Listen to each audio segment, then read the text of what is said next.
Writing, Chapter 16, The Forgotten Name. Morning came reluctantly. The convent seemed quieter than it had any right to be. Even the birds sang more cautiously. The cracked mirrors reflected only ordinary faces again.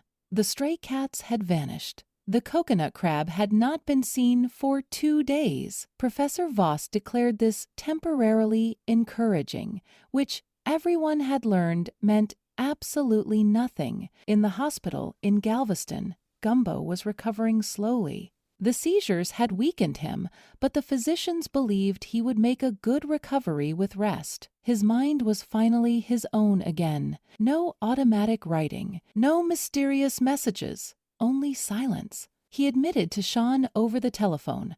"I almost miss it." Sean laughed. "I never thought I'd hear you say that. I don't miss the seizures." "What do you miss?" Gumbo smiled weakly. "The feeling that somebody was borrowing my hand for a good reason. Back in Bayou St. Mere, Professor Voss had spread maps across the convent dining table, the old chapel, the atrium beside the church, the courtyard, the tunnels. Every location had been marked. One problem remained.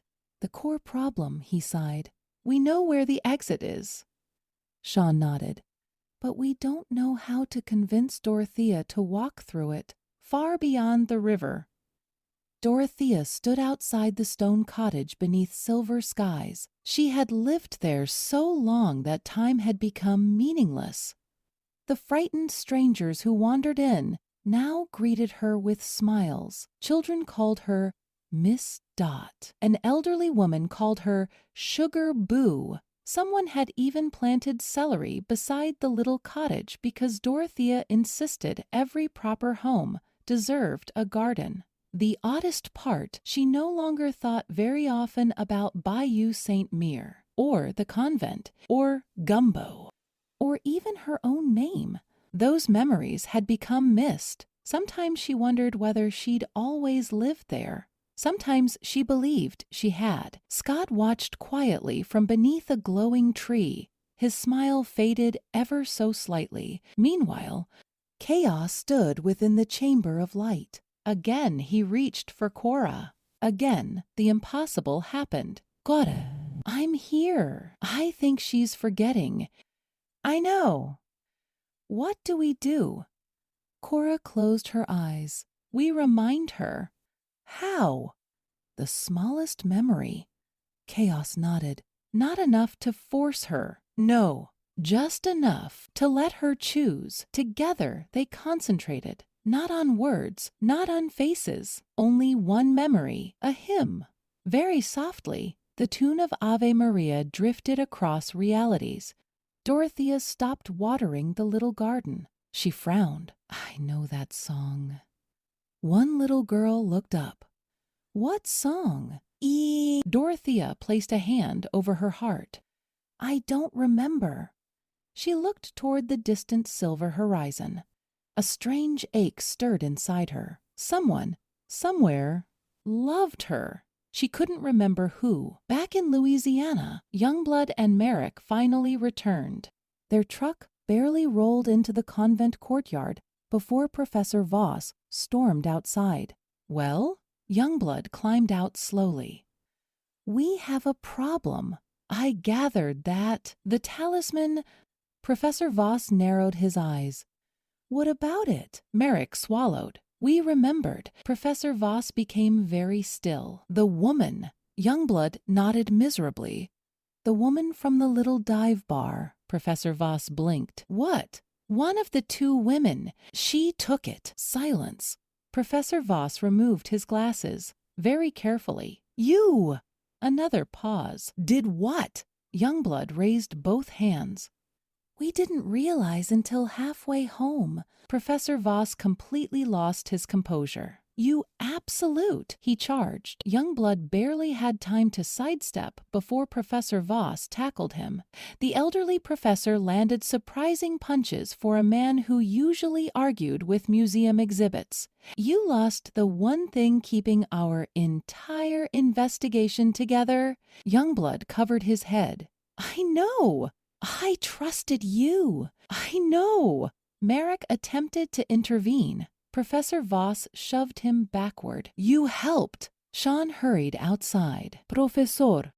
"No!" Janet gasped. "Oh, he's gone absolutely apeshit." Youngblood finally managed to gasp. "It wasn't intentional. I don't care." Before another swing landed, a tiny silver blur galloped between them. Anig. The little magical horse planted herself squarely between Professor Voss and Youngblood. A soft golden light surrounded everyone. Professor Voss's fists slowly unclenched. His breathing steadied. He looked embarrassed. Youngblood slowly stood. "I deserved some of that." Professor Voss sighed deeply. "Perhaps." Then he quietly hugged him. "I'm just frightened." "So am I." Ralph landed nearby. "I've observed many disagreements." He looked at Youngblood. "Very few begin with stolen mystical artifacts and end with therapeutic miniature horses." Janet nodded. "Progress." Night settled. Clouds gathered. Someone in town loudly asked, "Is the government controlling the weather?" Nobody answered, mostly because no one could entirely rule it out anymore. Without warning, Claudel gasped. Her shoes lifted from the chapel floor. Again, no stigmata this time. No orange eyes, only silent levitation. Higher, past the bell tower, past the tallest oak, past the old weather vane. 6 stories, 7. She drifted beyond the convent grounds, across fields, across a creek, toward the neighboring county. Her expression changed. Peace disappeared. Confusion replaced it. Then terror. She whispered in French-accented English, "They're looking!" Professor Voss shouted upward, "Whoa!" Her voice trembled. "The tribunal." "What tribunal?" "I don't know." She clutched her head.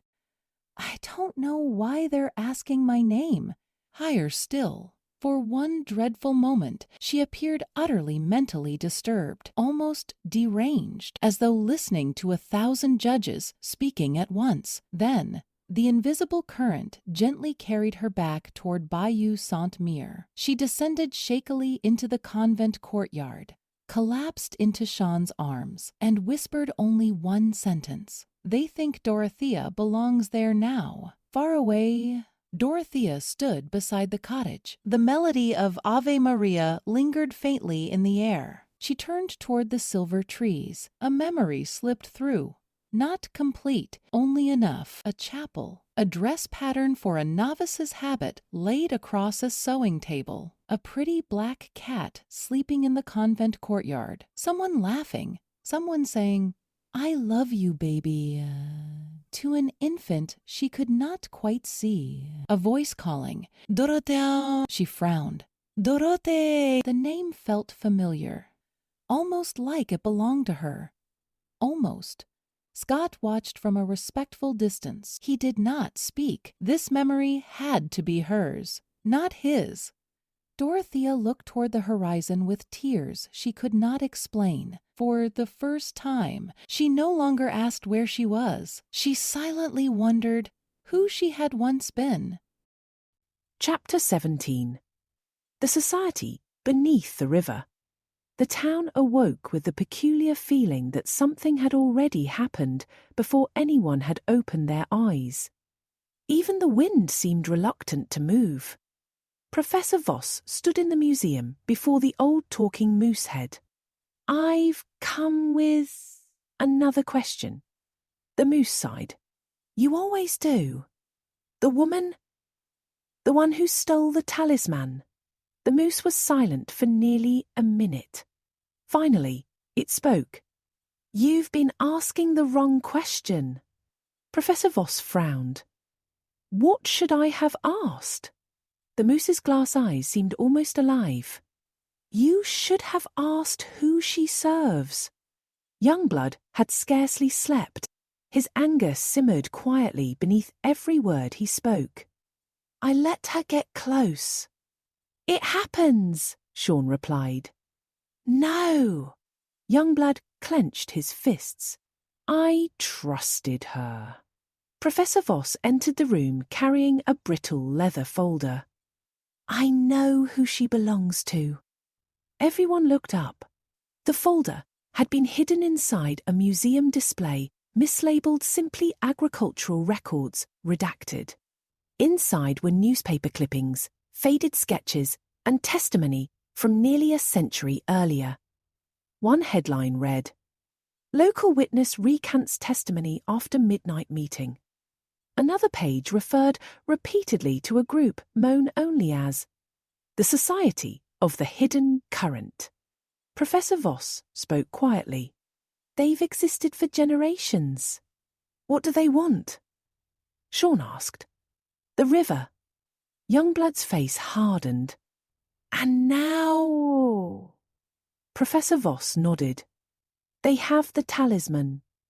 For the first time since the mystery began, Professor Voss no longer looked frightened.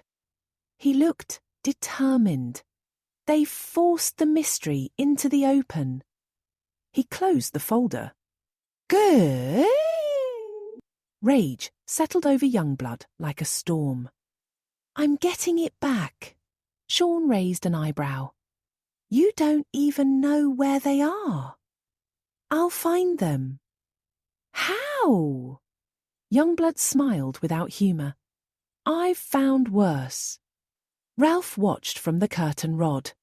I do enjoy a man with purpose. Janet looked at him. I prefer purpose with snacks. Meanwhile, the convent bustled with preparations for another evening of music. The orchestra rehearsed in the parish hall while a children's band practice echoed faintly from another room. The overlapping melodies felt strangely comforting. Until Anne screamed. Everyone ran. The little magical horse lay on the grass beside baby Germain's blanket. She wasn't injured, but she had clearly been struck by something that had left her unconscious for several minutes. Her tiny silver mane shimmered weakly. Sean looked around wildly. Germain? Silence. The blanket was empty. Baby Germain was gone. For one terrible moment. Nobody moved. Janet whispered, No. Cora dropped to her knees beside Anne. When the little horse finally opened her eyes, tears rolled freely down her face. I'm sorry. You don't have to apologise, Sean said gently. I couldn't stop them. What happened? I remember... She trembled. Someone humming. Scott? No. The melody had been different. Colder. Deliberate. As though someone had learned to imitate hope. Professor Voss searched the ground inch by inch. There! Half hidden beneath the grass lay one tiny object. A rose gold button no larger than a thumbnail. An ace of spades had been engraved into its surface. On the reverse, a tiny sapphire had been set into the metal. Professor Voss turned pale. I've seen this before. When? He swallowed. On an effigy burned during a secret ceremony described in one of the museum journals. The society? He nodded slowly. They leave signatures. The realization spread through the convent like fire. They would have to split up. Sean organised search parties. Youngblood headed toward the river. Loon and Merrick searched abandoned roads.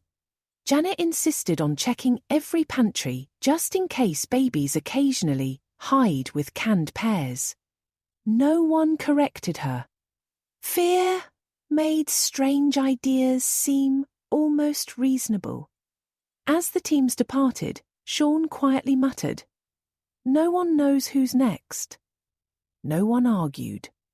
Far beyond the river, chaos reached for Cora again. Their connection answered immediately. They've taken Germain. I know. I felt it. They're trying to bait us. Chaos looked toward the endless chamber of light. We need Mom. I know. But she still doesn't remember.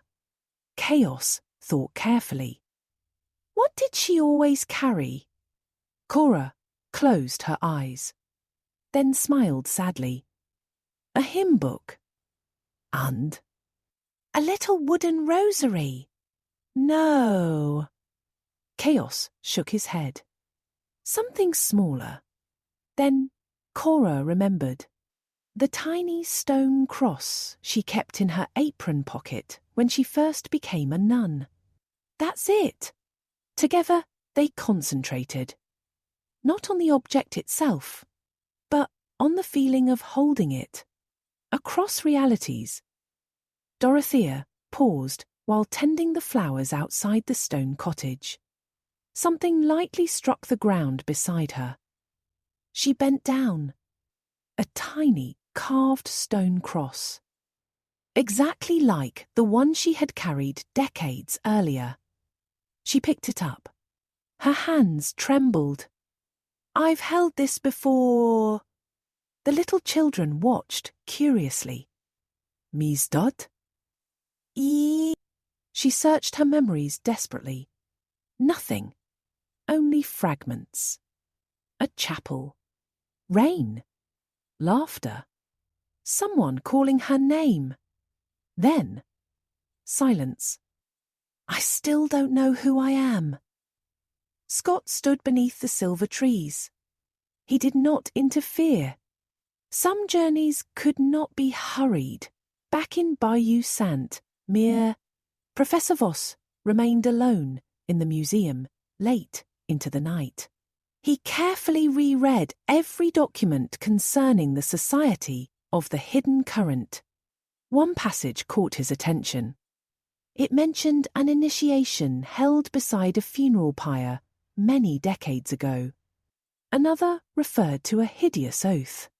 Another described members arriving in a 1989 Cadillac DeVille and an aging El Camino during a gathering that witnesses found astonishing. Professor Voss chuckled despite himself. They certainly have unusual taste in automobiles. The talking moose looked over. That's what caught your attention? No. Professor Voss closed the journal. What caught my attention? He tapped one sentence. Is that every witness who escaped alive claimed the society feared one thing. What? Professor Voss smiled for the first time that day. They're terrified. He looked toward the convent.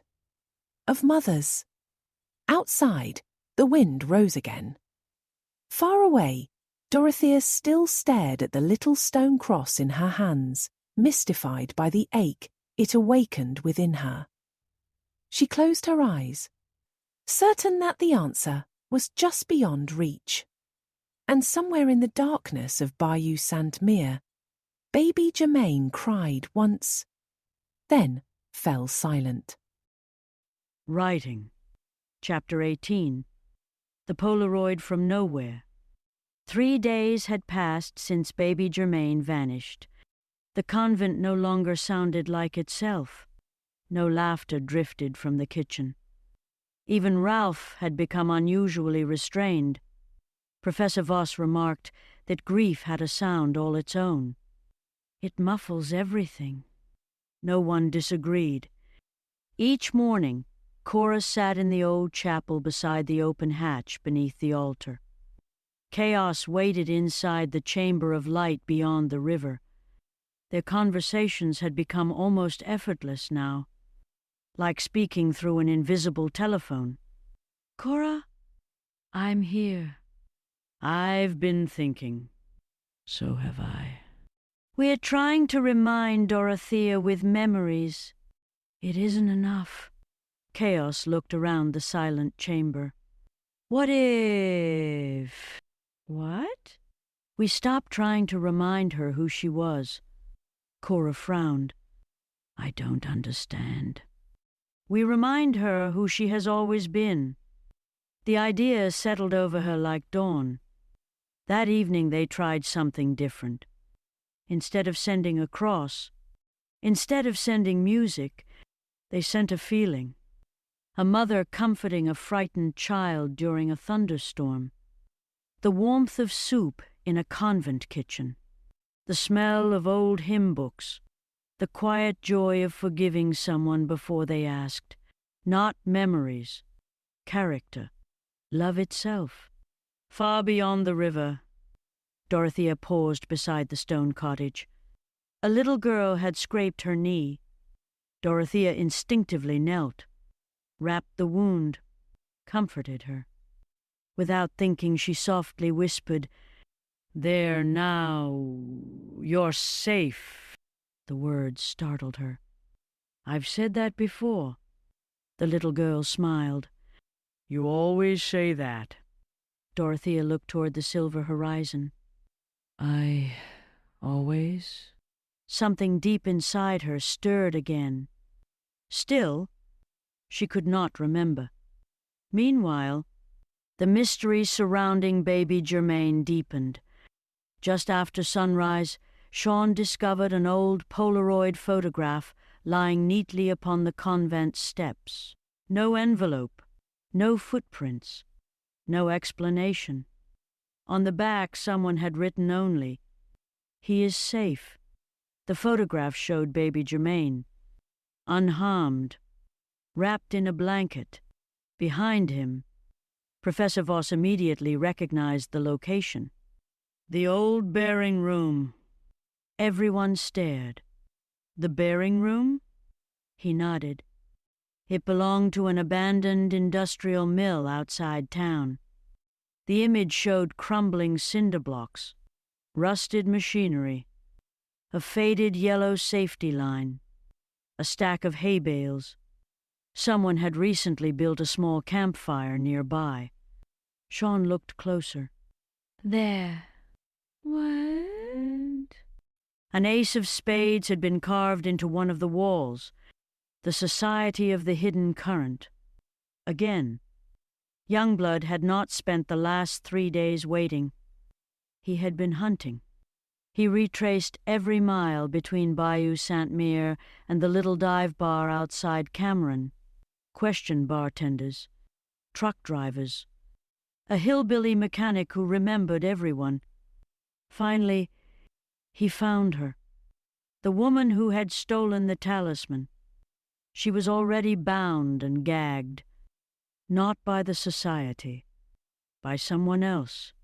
She had been abandoned inside an old fishing shed. Youngblood removed the gag. She coughed violently. I knew somebody would come. You stole it? I did. Where is it? Her eyes widened. I don't have it anymore. Youngblood believed her. That somehow frightened him even more. Hours later, she sat tied to a sturdy chair inside Professor Voss's museum office. Janet watched from the doorway while eating crackers. Professor Voss removed his glasses. Your name? Lucille. The society. She laughed bitterly. You think it's a club. It isn't? No. What is it? She stared toward the window. It was supposed to begin with free love. Everyone blinked. What? It began decades ago as a strange spiritual commune. She swallowed. Then someone changed it. Who? I never saw their face. What happened? Her voice trembled. They began performing evil experiments. Experiments? Mind control. Sean stiffened. They believed memory could be separated from identity. Professor Voss turned pale. My God. Lucille continued. There were depravity, secret. People disappeared. They convinced themselves they were saving humanity, Janet quietly muttered. That usually ends badly. Professor Voss nodded.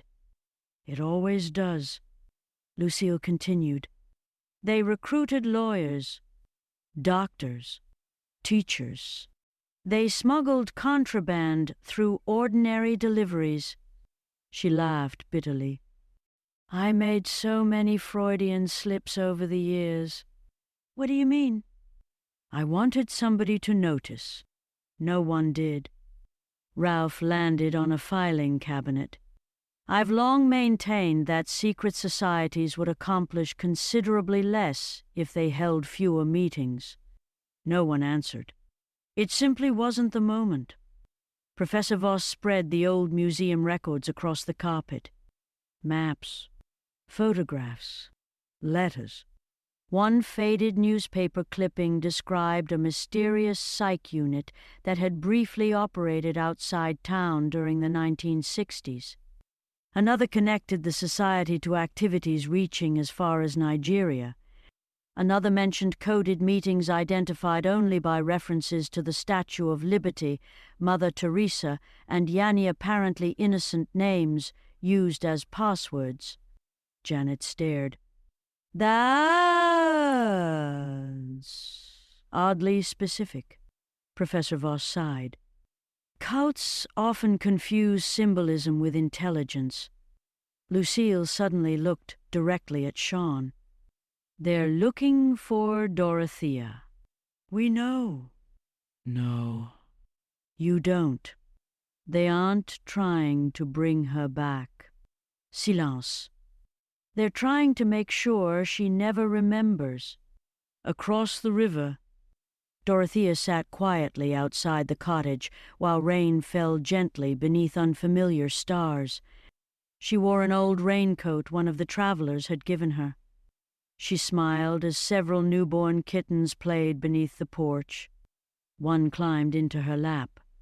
She stroked its tiny head. Again, that strange feeling. Comfort. Home. Someone had once depended on her. Someone still did. She simply couldn't remember who. Scott appeared nearby. You've changed, she smiled. So have you. I don't think so. No. She laughed softly. You've become more patient. Scott looked toward the distant silver woods. I've had someone worth waiting for.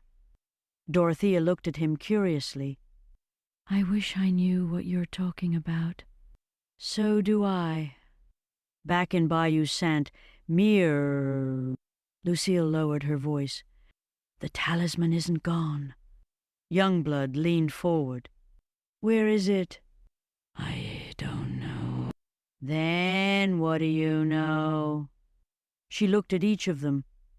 The society never lets anyone keep it. They move it. Constantly. Why? So no one person ever knows where the door really is. Professor Voss slowly smiled. For the first time in days, he looked hopeful. If they keep moving it, Sean nodded. They'll have to move it again. Youngblood grinned. And this time, he cracked his knuckles. We'll be waiting. Outside, thunder rolled over Bayou Saint Mere. Somewhere in the darkness, another unseen messenger was already walking toward the convent, carrying something wrapped carefully in crepe paper. Whatever it contained would change everything. Writing. Chapter 19. The Fountain of Eternity. The object wrapped in crepe paper arrived just before sunrise. No messenger remained. Only muddy footprints. Professor Voss carefully untied the faded twine. Inside lay a simple wooden plaque. Burned into its surface were 5 words. She was never the prisoner. No signature. No explanation. Only, tucked beneath the plaque, was a tiny scrap of yellowed paper. Lucille saw it first. Her face immediately lost all color. No. Youngblood noticed. You know it. She slowly nodded. It belongs to them. The society? No. They answer to someone older. Professor Voss quietly leaned forward. Tell us. Lucille looked around the room, no longer like a prisoner, but like someone finally exhausted from carrying a terrible burden. I think. She swallowed. I'd rather stay. Janet blinked. Stay? I have nowhere else. Sean smiled warmly. Then stay. No debate followed. No vote. By breakfast, Lucille had been given a room upstairs in the convent. Somehow, she already felt like she'd always belonged there. News traveled through Bayou Saint Mere with remarkable speed. By lunchtime, townspeople had begun quietly arriving. At first, they claimed they merely wished to meet the new woman. Then something stranger happened. One elderly man removed his hat and bowed. A woman knelt. Another asked Lucille to bless a photograph. Someone brought flowers. Someone else whispered, She's the one. Lucille backed away. No. Another voice called. She escaped them. A third person reached for the hem of her sweater. Professor Voss stepped firmly between them. Enough. But... No. Youngblood folded his arms. She isn't anybody's saint. Lucille looked horrified. I've spent years helping monsters. An old woman smiled gently. Which is exactly why Grace found you. Professor Voss escorted everyone outside. When the last person had gone, he sighed deeply. This town has an unfortunate habit. What habit? Lucille asked. It keeps trying to worship survivors. That evening, Clotilde cried out. Everyone turned. Tiny beads of blood had appeared once again upon her palms. Then her feet. Not much. Just enough. The stigmata had returned. Her breathing became shallow. No. Sean hurried to her. It's happening again. Professor Voss looked toward the chapel. No. It isn't the chapel. He looked toward the horizon. It's the talisman. The society moved it. Again. And every time they do... He glanced sadly toward Clotilde. Something inside her responds. She whispered through tears, It hurts less this time. Professor Voss frowned. That's what frightens me. Meanwhile, Cora again reached across realities. Chaos. I'm here. They moved the talisman. I felt it. Dorothea? A long silence followed. Finally, she's closer. Does she remember? No. But... Chaos smiled faintly. She has started wondering why strangers trust her so easily. Cora quietly laughed through tears. That's a beginning. Far beyond the river, Dorothea spent the afternoon repairing the stone cottage roof. The travelers who came there instinctively sought her guidance. No one questioned why. They simply did. One little boy tugged gently at her sleeve. Miss Dot? Yes? Why do people listen to you? She looked genuinely puzzled. I don't know. She truly didn't. Night descended over Bayou Saint Mere. The chapel stood silent beneath the stars. Clotilde, exhausted from the stigmata, wandered alone toward the old sanctuary. No one noticed, not at first. The wooden door opened without a sound. Inside, the air shimmered. The altar disappeared. The cracked walls dissolved into soft white mist. The little chapel seemed suddenly endless. She could hear water, gentle water, flowing. She stepped forward. The mist parted. Before her stood a magnificent fountain, unlike anything on earth. Its waters shone with silver, gold, emerald, and deep sapphire light. Professor Voss would one day call it the Eternity Fountain. Clotilde simply knew it did not belong to this world. Standing beside it, a young nun dressed in a simple habit. Her face radiated extraordinary peace. Clotilde immediately recognized her from holy cards. Saint Bernadette. The saint smiled. "You're frightened." Clotilde nodded. I don't understand any of this. "You are not meant to."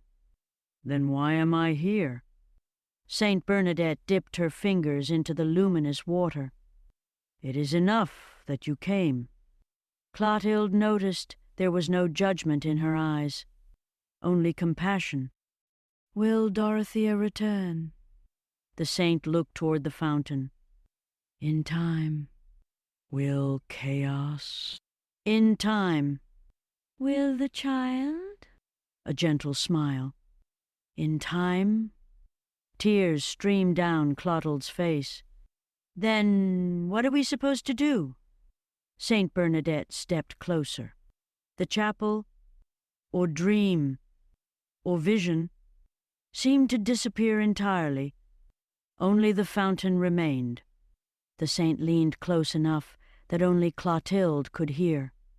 She whispered 2 words. "Choose mercy." The instant those words were spoken, the fountain erupted in brilliant white light. Clotilde awoke, lying on the worn wooden floor of the old chapel. Sean, Youngblood, Lucille, Janet, Cora, Professor Voss, and Ralph stood around her in alarm. "What happened?" Sean asked. Clotilde looked from one familiar face to another, still trembling, still crying. She whispered the only words she could remember. "Choose mercy." Silence settled over the chapel. Professor Voss slowly removed his glasses. He had the unmistakable look of a man who had just realized that the greatest mystery of all might never have been about the talisman, the tunnels, or the River of Doors. It might have been about a choice they had not yet realized they would all be forced to make. Writing. Chapter 20. Fault lines. The evening air over Bayou Saint-Mere carried the smell of rain and wet cypress. Inside the convent, no one had stopped thinking about Clotilde's vision. Choose mercy. The words lingered in every room like incense.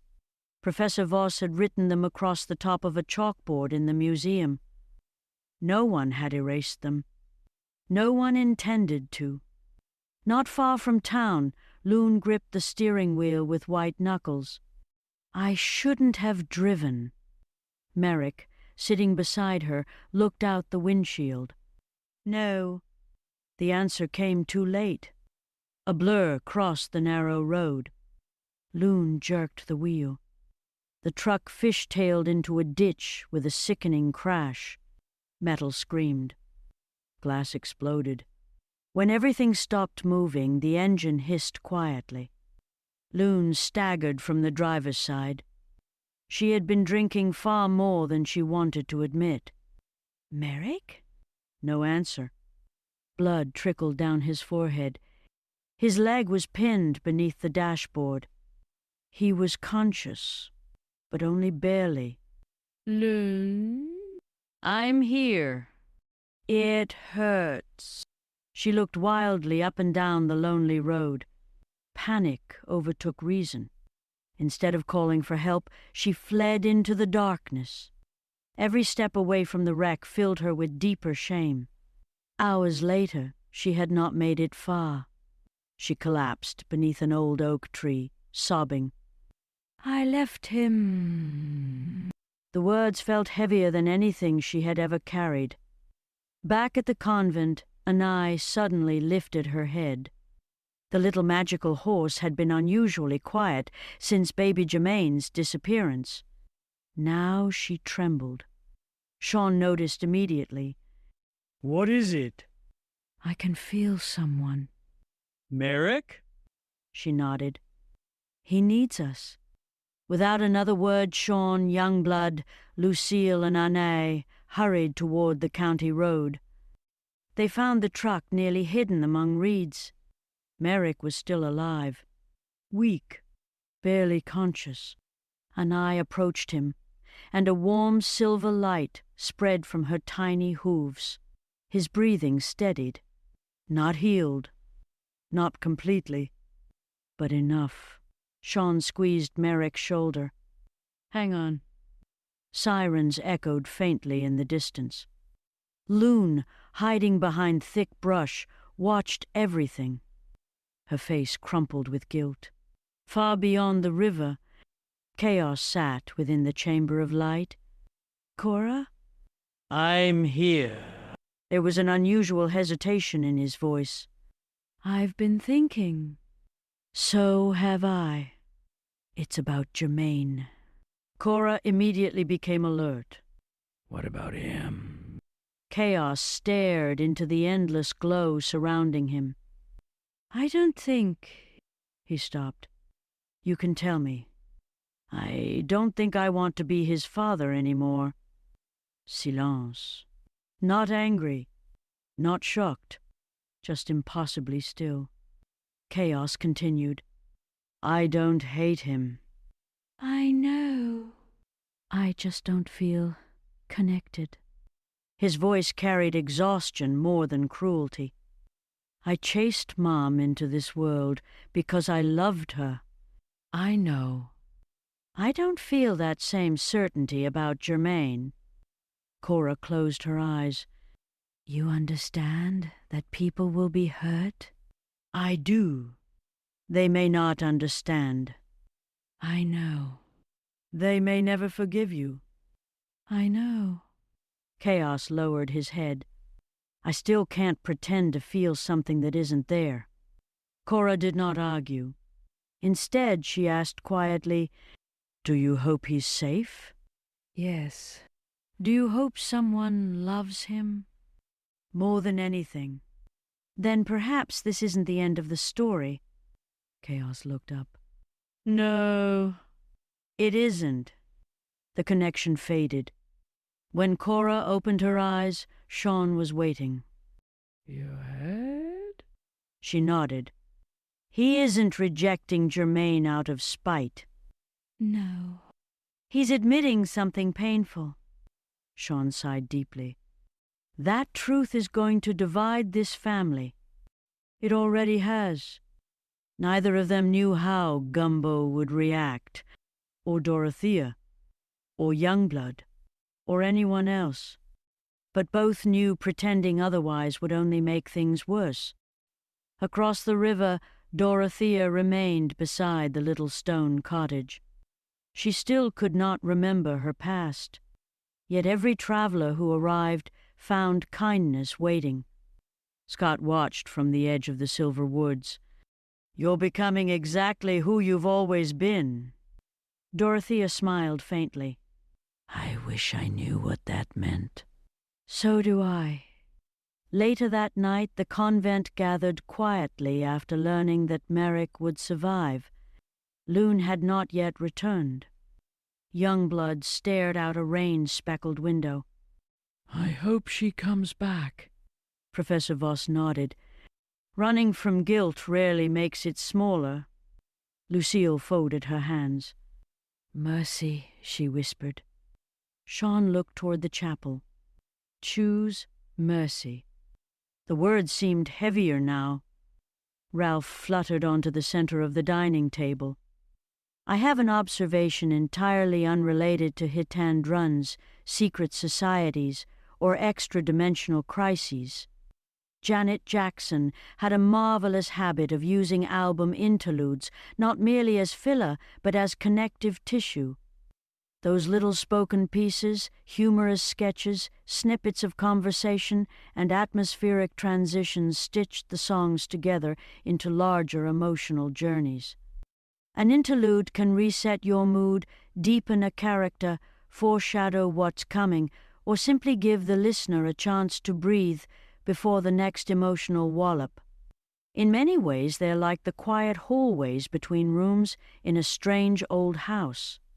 Without them, you're just opening doors. With them, you're actually exploring a home. I suspect life itself could use a few well-placed interludes. Janet smiled. That's oddly beautiful. I've been practicing. Outside, rain began to fall. Somewhere in the darkness, Lune finally turned back toward Bayou Saint-Mere, each step carrying her closer to confession.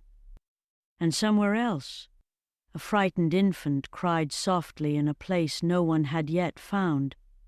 The sound echoed briefly through the river of doors before disappearing into the silence once again.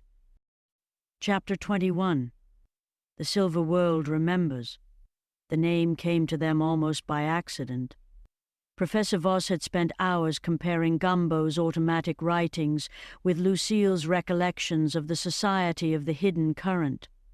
Every description of the place beyond the river mentioned the same strange light. "It isn't heaven," he murmured. "It isn't another planet." Sean looked over his shoulder. So what do we call it? Professor Voss smiled faintly. The Silver World. No one objected. The name fit too perfectly. In the old chapel, Cora sat once again before the open hatch beneath the altar. Her eyes closed. Chaos. His voice answered almost immediately. "I'm here." The chamber of light had changed him. He sounded calmer, older somehow. "I've been thinking about Dorothea." So have I. "We're sending the wrong things." Cora frowned. The cross didn't work. The hymn only stirred fragments. What now? Chaos smiled. "Something ordinary." "What do you mean?" "The things that make a person themselves aren't always sacred." He remembered something Gumbo used to tease Dorothea about. "Send her an old wooden soup ladle." Cora laughed. "That?" "It reminds her of feeding everyone before herself." Together they concentrated.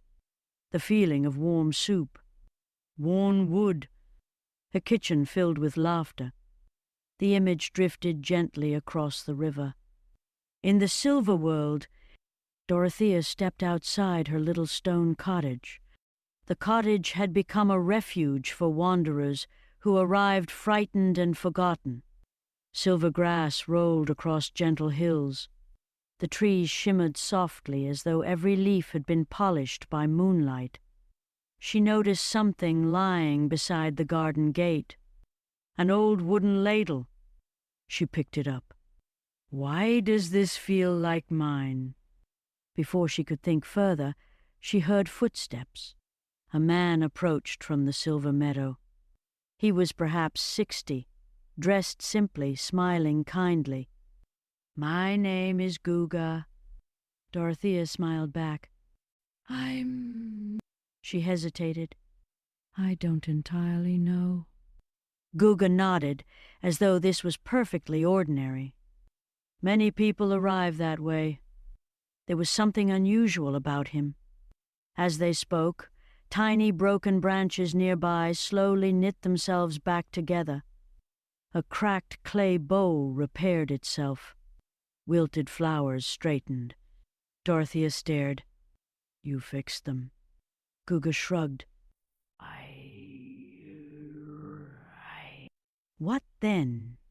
"I restore what has forgotten its proper shape." Scott watched quietly from the edge of the silver forest. He smiled.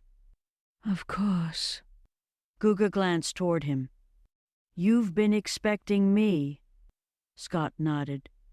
For a very long time. Back in the...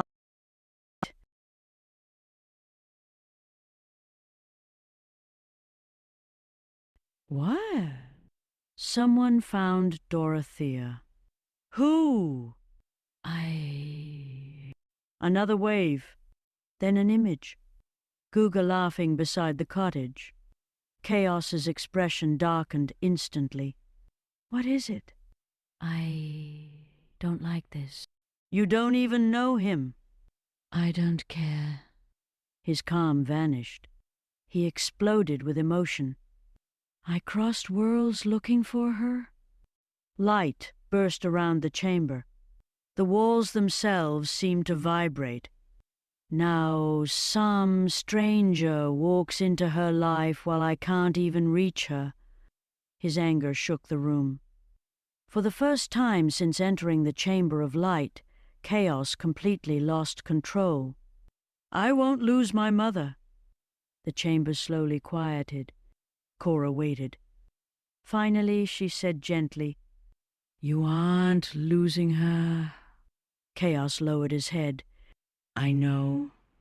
But I'm terrified anyway. Later that afternoon, Sean received unexpected visitors.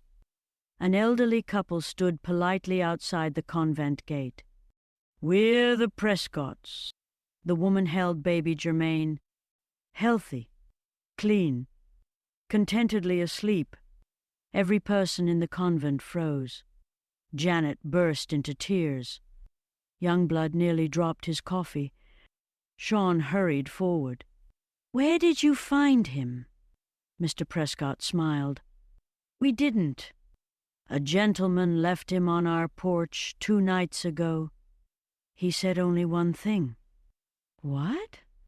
Keep him safe until they're ready. Mrs. Prescott stroked Germain's tiny hand. We've grown rather attached. Sean smiled warmly. And we're grateful. The entire convent seemed to breathe again. Germain was safe. That evening, Lucille found Sean alone in the museum. He was surrounded by maps, rare books, and museum ledgers. You work too much.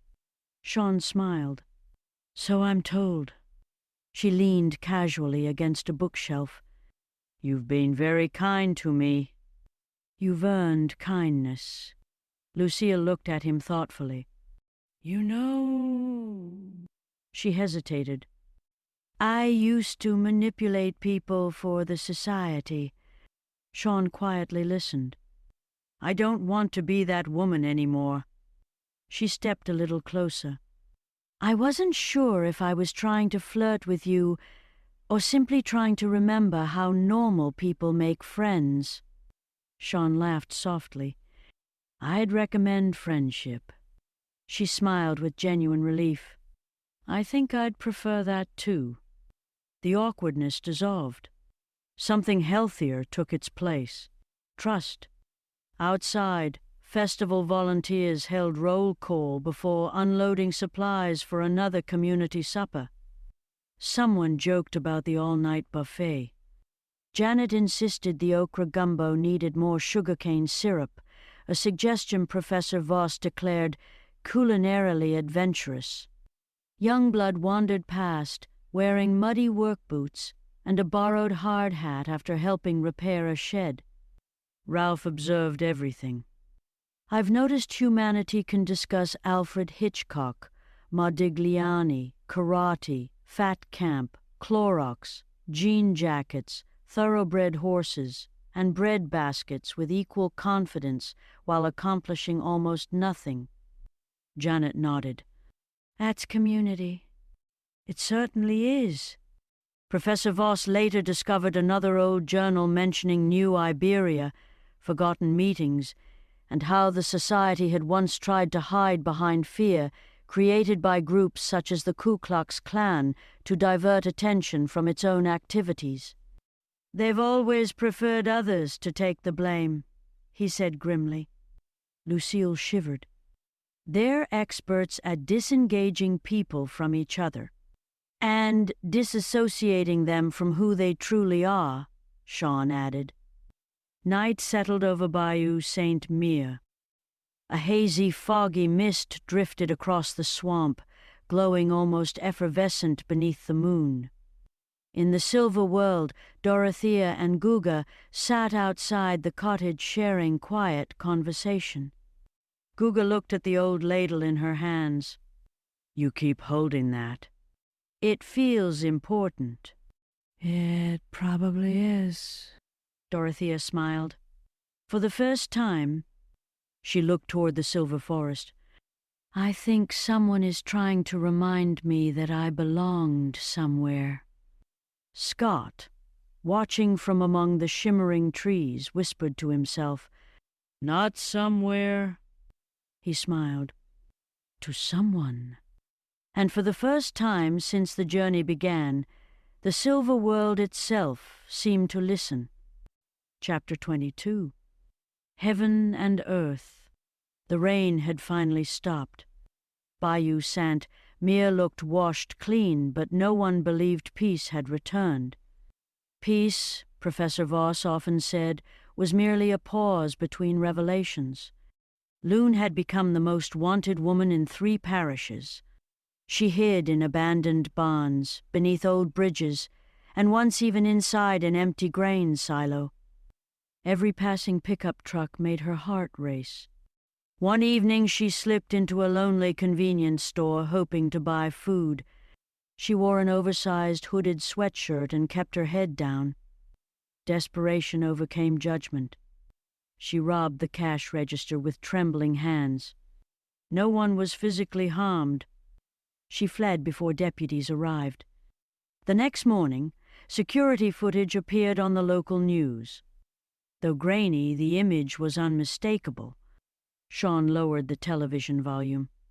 Loon! Janet covered her mouth. Oh, honey. Professor Voss sighed. Fear has made her run farther than the law ever could. At the hospital, Merrick slowly recovered. His bruises still covered much of his chest and arms, and his stubble had grown uneven during his stay, but the doctors expected him to make a full recovery. Youngblood visited daily.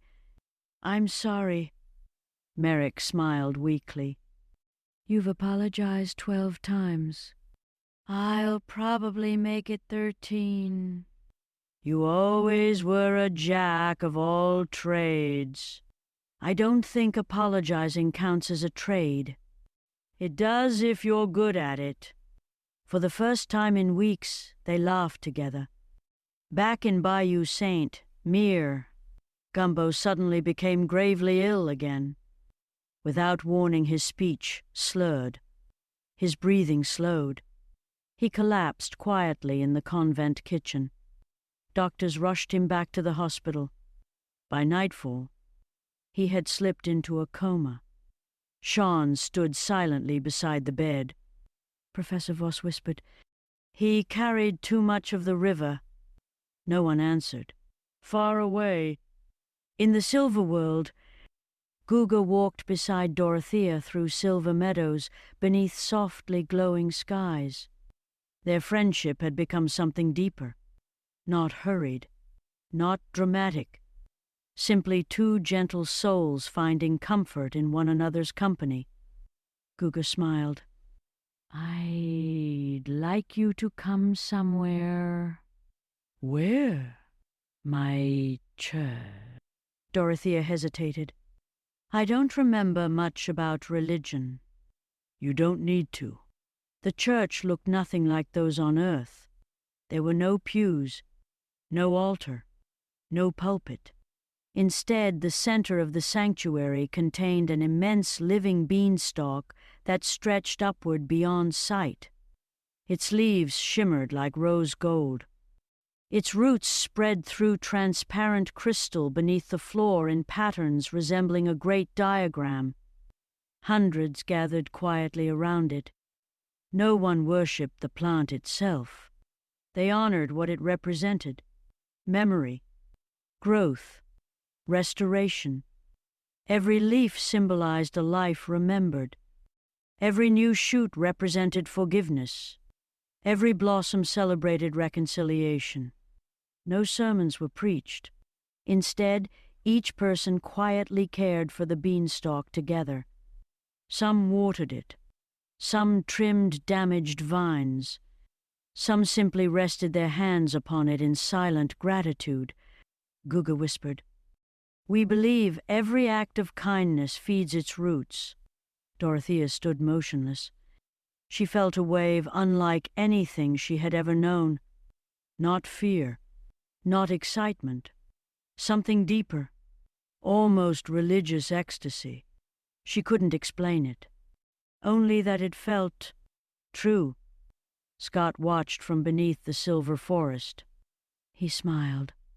She's beginning to remember with her heart. Within the chamber of light, Chaos could see everything. He watched Dorothea and Guga from afar. He could not hear a single word, only images. He immediately reached Cora. "Cora, I'm here." I can see her." "Tell me." Chaos carefully described everything. The church. The people. The giant silver beanstalk. They're all tending it together. No preaching. No shouting. He struggled. "Love." Cora listened intently. "What else?" Mom. He paused. She looks happy. Silence. "And Guga?" Chaos swallowed hard. I think she loves him.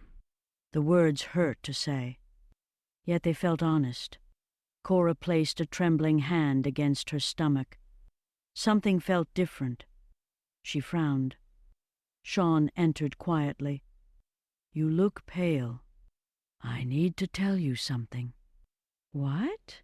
She smiled through astonishment. I think. She laughed nervously. "I'm pregnant." Sean blinked twice, then hugged her tightly. Outside, Ralph landed on the windowsill. "Well," he announced, "life certainly enjoys impeccable timing." The news spread only among the inner circle. Professor Voss smiled for the first time since Gumbo had fallen into a coma. "New life." Lucille nodded. "Even now." Sean looked toward Gumbo's room. "I hope he wakes up to hear it." That evening the convent held a small town hall meeting. Neighbors gathered to organize the search for baby Germain, discuss Loon's disappearance, and share what little they knew about the society. Ideas flew like mosquitoes in summer. Someone blamed a hoax. Someone else mentioned a maze beneath the old fairgrounds. Another arrived carrying cold Pop-Tarts because they had forgotten to cook. Ralph observed, "Meetings are remarkable. Half the room speaks with euphoria, the other half with burnout," Janet replied. "And somehow we still get things done. Usually by accident." Professor Voss spread another map across the table. "We must reiterate one thing." Everyone became quiet. "The society wants us frightened. They want us moving heaven and earth, chasing distractions." Sean nodded. "So we won't." Youngblood looked toward the chapel. "We stay together." "For heaven's sake," Janet muttered. "That would be a refreshing change." Late that night, in the silver world, Dorothea and Guga stood beneath the glowing beanstalk. She gently rested her hand upon its trunk. A single silver leaf drifted downward.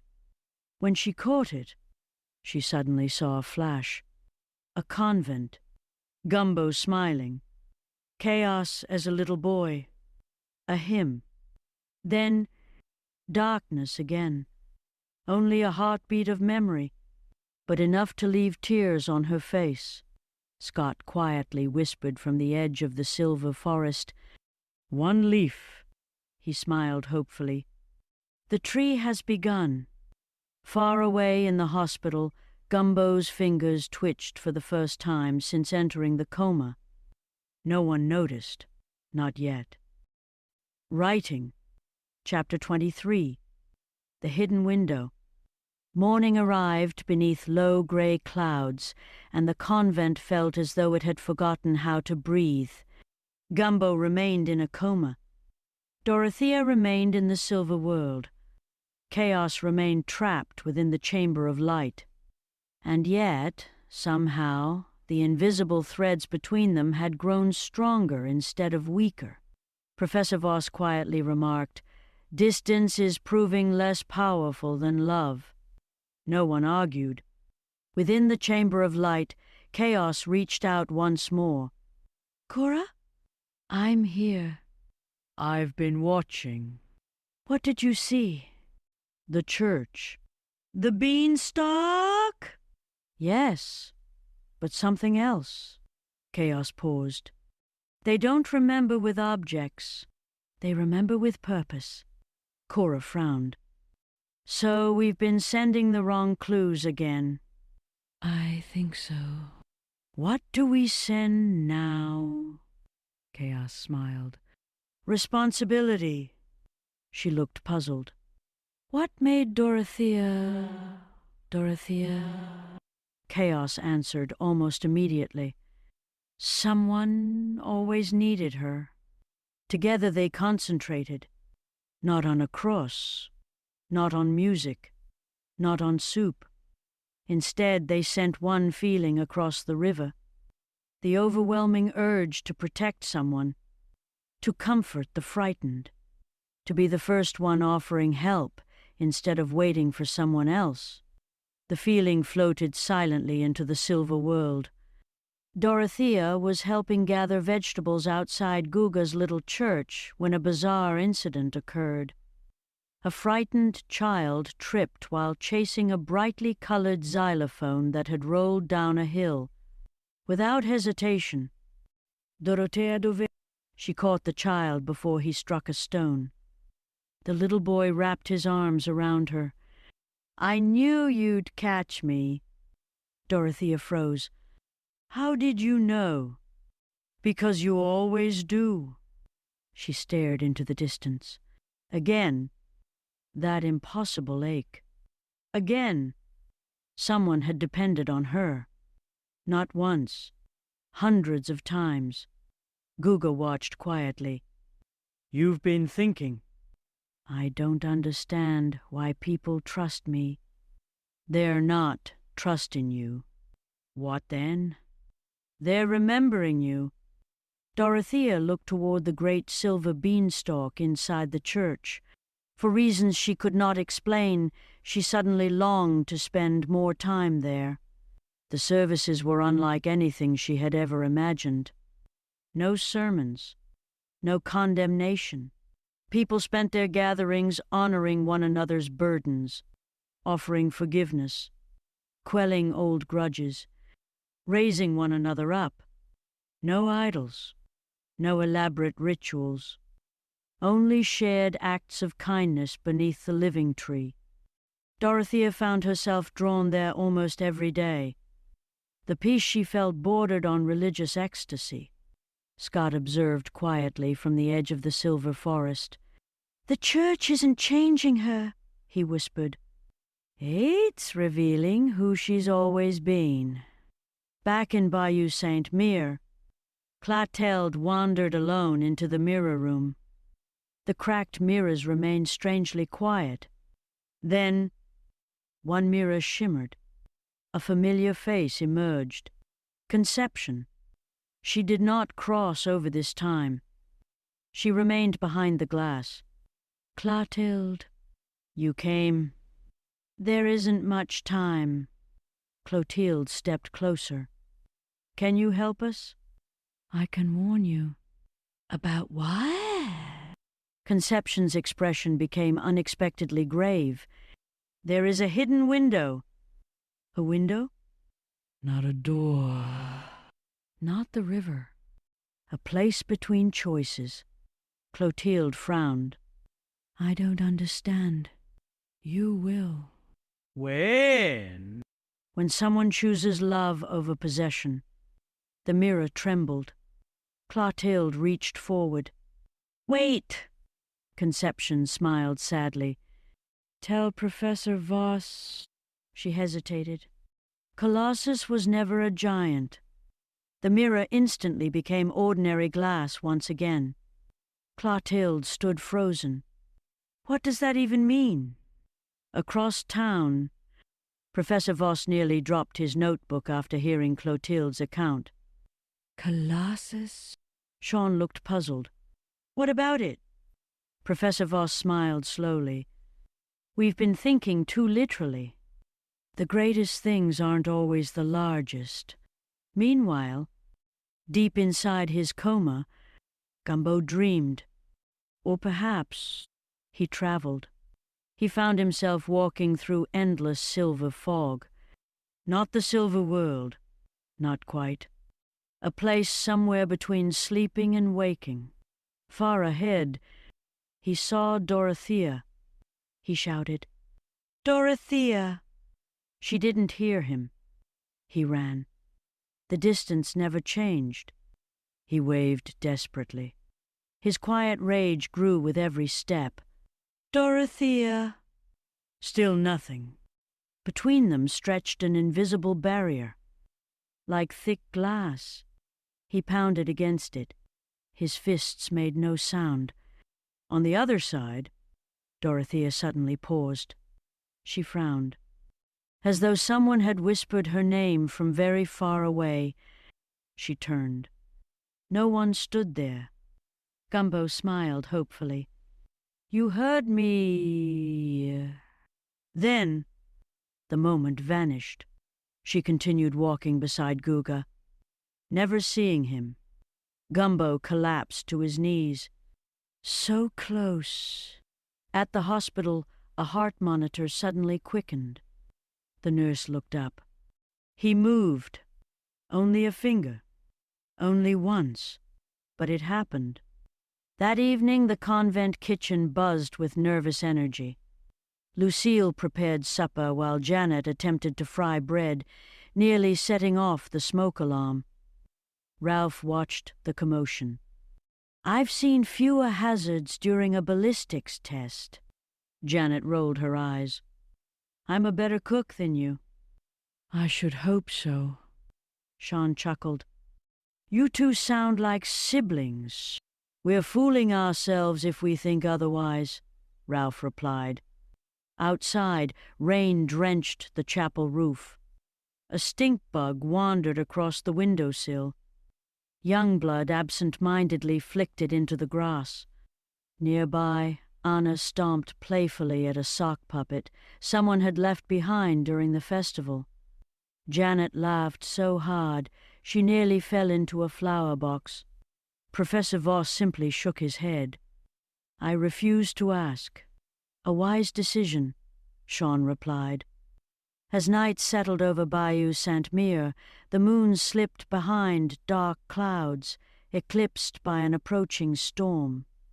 In the silver world, Dorothea stood beside Guga beneath the great beanstalk. For just a heartbeat, she pressed one hand against her chest. Something stirred. Not memory. Not yet. Recognition. Somewhere, someone was trying very hard to find her. She looked toward the distant silver forest. Scott met her eyes but said nothing. Some truths could not be spoken. They had to be remembered. And somewhere between worlds, Gumbo continued reaching through his dreams, still hoping that one day his voice would finally make it across. Chapter 24. The Wedding Before Memory. Professor Voss had not slept. Every book in the museum lay open upon tables, chairs, and even the floor. Ancient sketches of labyrinths, half-burned journals from the Society of the Hidden Current, and Gumbo's automatic writings formed a sprawling puzzle. Sean entered carrying coffee. Anything? Professor. Voss didn't look up. I finally understand why conception warned us. Sean stiffened. The hidden window? Professor Voss nodded. It isn't a place. What is it? A decision. Sean frowned. I still don't understand. If Dorothea Freely binds herself to the silver world before remembering Earth, he closed the final journal. The bond becomes permanent. Sean's face drained of color. There'd be no bringing her home. There would be little chance. He looked toward the chapel. The marriage would also become an initiation into their church, Sean whispered. So this is the catastrophe. Professor Voss answered quietly. Yes. Far beyond the river, morning sunlight shimmered silver through the trees. Guga waited outside the little stone cottage. He held a tiny ring unlike anything Dorothea had ever seen. It appeared carved from living light. Dorothea. She smiled warmly. Good morning. I have something to ask. He knelt. I don't know where you came from. I don't know your past. I only know the woman I've met. You heal frightened people. You comfort strangers. You make lonely places feel like home. He smiled. Would you marry me? Dorothea covered her mouth. Tears formed almost immediately. Aye. She looked toward the silver forest. Scott stood quietly among the trees. He neither nodded nor shook his head. He merely watched. Guga continued gently. Our wedding would also welcome you fully into our church. You already live among us. I hope you'll choose to belong. Dorothea looked down at the ring. Then, slowly, she nodded. Yes. Guga embraced her. Silver leaves drifted all around them. Scott quietly closed his eyes. Ah, Dorothea. Inside the chamber of light, chaos collapsed backward as though struck. No. The images pouring through the river became unmistakable. Kara! I'm here! They're getting married. Silence. Then, what? They're preparing the ceremony. Chaos paced frantically. This can't happen. He ran his hands through his hair. You have to stop it. Cora! You have to stop it. Back at the convent, Cora hurried straight to Professor Voss. There has to be a way. There is. What? We interrupt the ceremony. How? I don't know. Sean rubbed his temples. We need someone connected to the river. Everyone became quiet. Then, every eye slowly turned toward the chapel pond. Janet the slime troll looked up from nibbling cattails. What? Janet blinked. Why is everybody staring at me? Professor Voss smiled. Because your pond touches places ours doesn't. Janet scratched her head. I suppose it does. And your home sits beside the chapel. Also true. So... Sean leaned forward. Could you send something through? Janet thought. Then grinned. I've got an idea. Minutes later, Janet stood knee-deep in her pond. She hummed a strange tune that sounded halfway between old Zydeco music and something far older. The pond glowed. Water spiraled upward.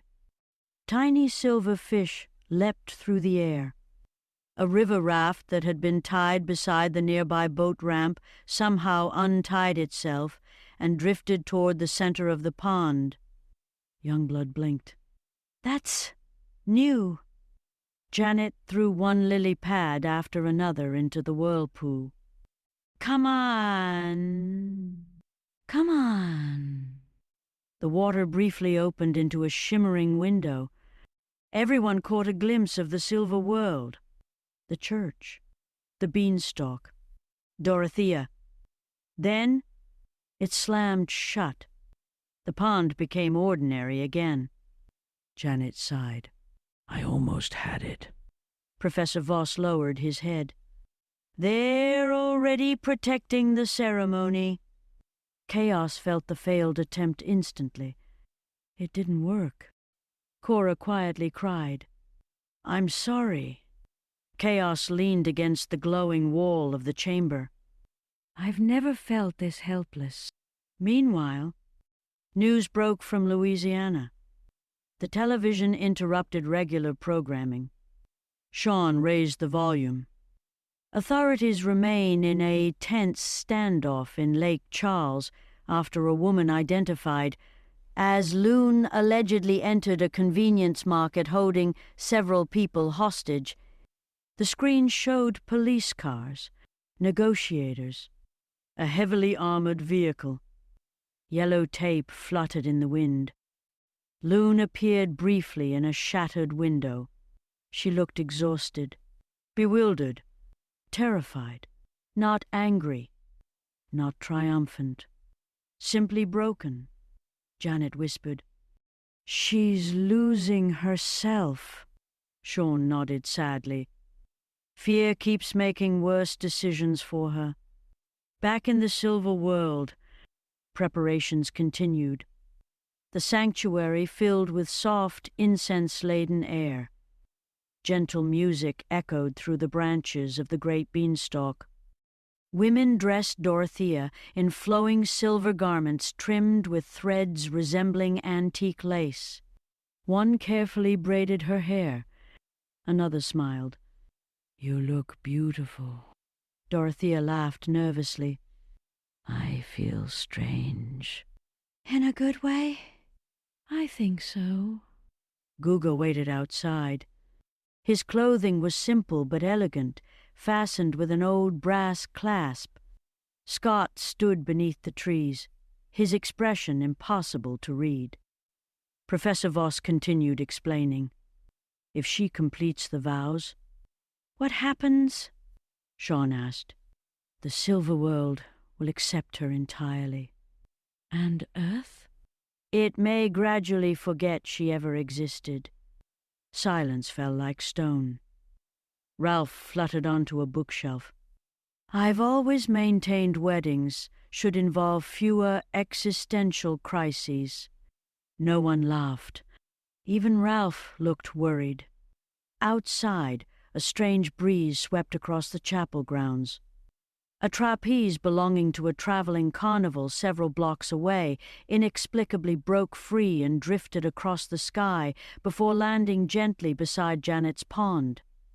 A space heater stored in the chapel basement switched itself on despite being unplugged.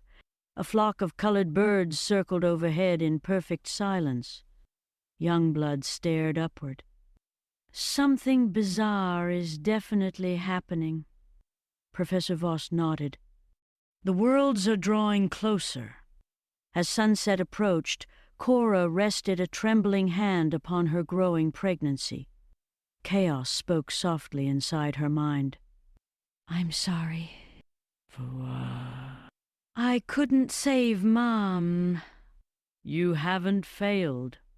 It feels like I have. Cora answered with fierce reassurance. Now. We're not finished. In the silver world, Dorothea stood before a mirror. Her wedding attire shimmered like moonlight upon water. A kindly elder smiled as she adjusted the final ribbon. Only a few hours now. Dorothea smiled back. I never imagined I'd find a home. Outside, Guga waited patiently. Scott stood at the edge of the silver forest, motionless. He looked toward the heavens above the silver trees. For the first time since anyone had known him, the limitless, armless traveler appeared afraid. He whispered into the quiet air, "Please, let her remember before the vows." The silver forest answered only with silence. Chapter 25. The Silver Forest. Professor Voss had been wrong about only one thing. There was, after all, another way into the silver world. It simply required someone already standing between two realities. Chaos. "Cora, I'm here." I think I know. The Chamber of Light? No. The chamber isn't the doorway. What is? Chaos smiled for the first time in days. "The doorway is me." Together they concentrated, not on traveling, not on forcing open dimensions. Instead, they allowed Cora's thoughts to become an anchor while Chaos surrendered completely to the river. The chamber vanished. Light folded inward. Everything became silent. Then, he landed on soft silver moss, the silver forest. Scott floated nearby exactly as always. A little round man with no arms and no legs, hovering several inches above the glowing ground. He blinked. Chaos laughed, despite himself. "Good to see you too." Scott nodded once. Trees. Chaos looked around. Yes. After a thoughtful pause, Scott added, "Pretty." Then he smiled proudly, as though he had delivered an important speech. The forest shimmered with quiet life. Silver birds, silver wind, leaves that chimed instead of rustled. Not far away stood Dorothea's little stone cottage. Beyond rolling hills, the church. Preparations were underway. The wedding was only hours away. Chaos ran. His heart pounded. Every step felt both lighter and heavier than walking on earth. Scott drifted slowly behind him, never hurrying, never interfering, only watching. Dorothea stepped outside carrying flowers. She looked up. A stranger stood in her garden. Chaos froze. Mom. She frowned. I'm sorry. "Do I know you?" Those words struck him harder than any blow. "It's me." Silence. "I'm Chaos." She searched his face. Something flickered. Recognition. Almost. Hi. Her hand rose to her temple. My head hurts. Guga emerged from the cottage. He immediately understood that something extraordinary had happened. He did not become angry. He became cautious. "You've crossed a very great distance." Chaos stood protectively beside Dorothea. "I'm taking her home." Guga answered quietly. "She doesn't remember that home." His tone remained calm, almost ominously calm. "Until memory returns. Choice matters." Several church members gathered. One elderly gentleman with an astonishingly long name stepped forward. "My name," he said cheerfully, "is Puputiti Kakamu Gugai." Chaos blinked. I'm just going to call you Sir. The old man laughed. Wise. He studied Dorothea. "Do not argue with forgotten memories." What do we do? "Walk?" "What?" "Take her to places that resemble what she has lost. Memory rarely returns by force. It returns by recognition." Scott quietly nodded. "Walk!" Chaos stared. "You've been holding out on us." Scott smiled. "Sometimes." Together they walked toward the great beanstalk. As Dorothea approached, every silver leaf began trembling. No wind, no sound. Then the entire beanstalk unfurled hundreds of brilliant blossoms at once. The church members gasped. No one had ever seen it happen. One child whispered, "The tree remembers her." Even Guga looked astonished. Dorothea reached out. The moment her fingertips touched the trunk, she saw flashes. The convent. Gumbo. Janet laughing. Youngblood singing badly. Chaos, as a little boy running through the kitchen. She staggered backward. I know. Tears filled her eyes.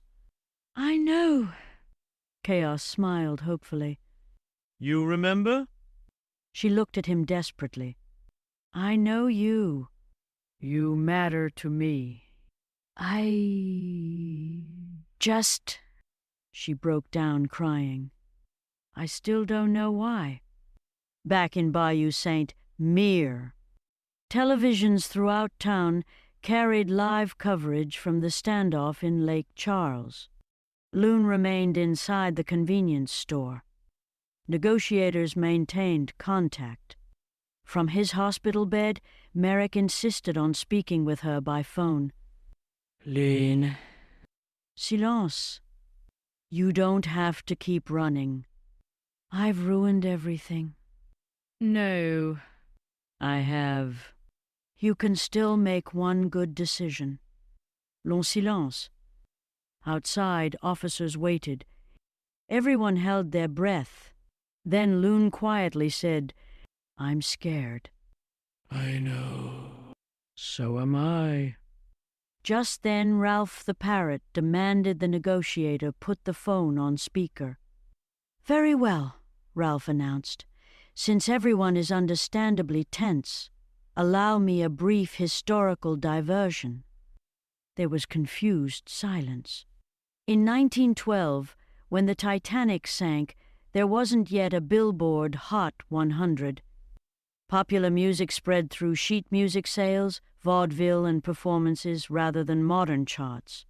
Among the era's biggest songs were Alexander's Ragtime Band, Everybody's Doing It Now, When Irish Eyes Are Smiling, Moonlight Bay, and That Mysterious Rag.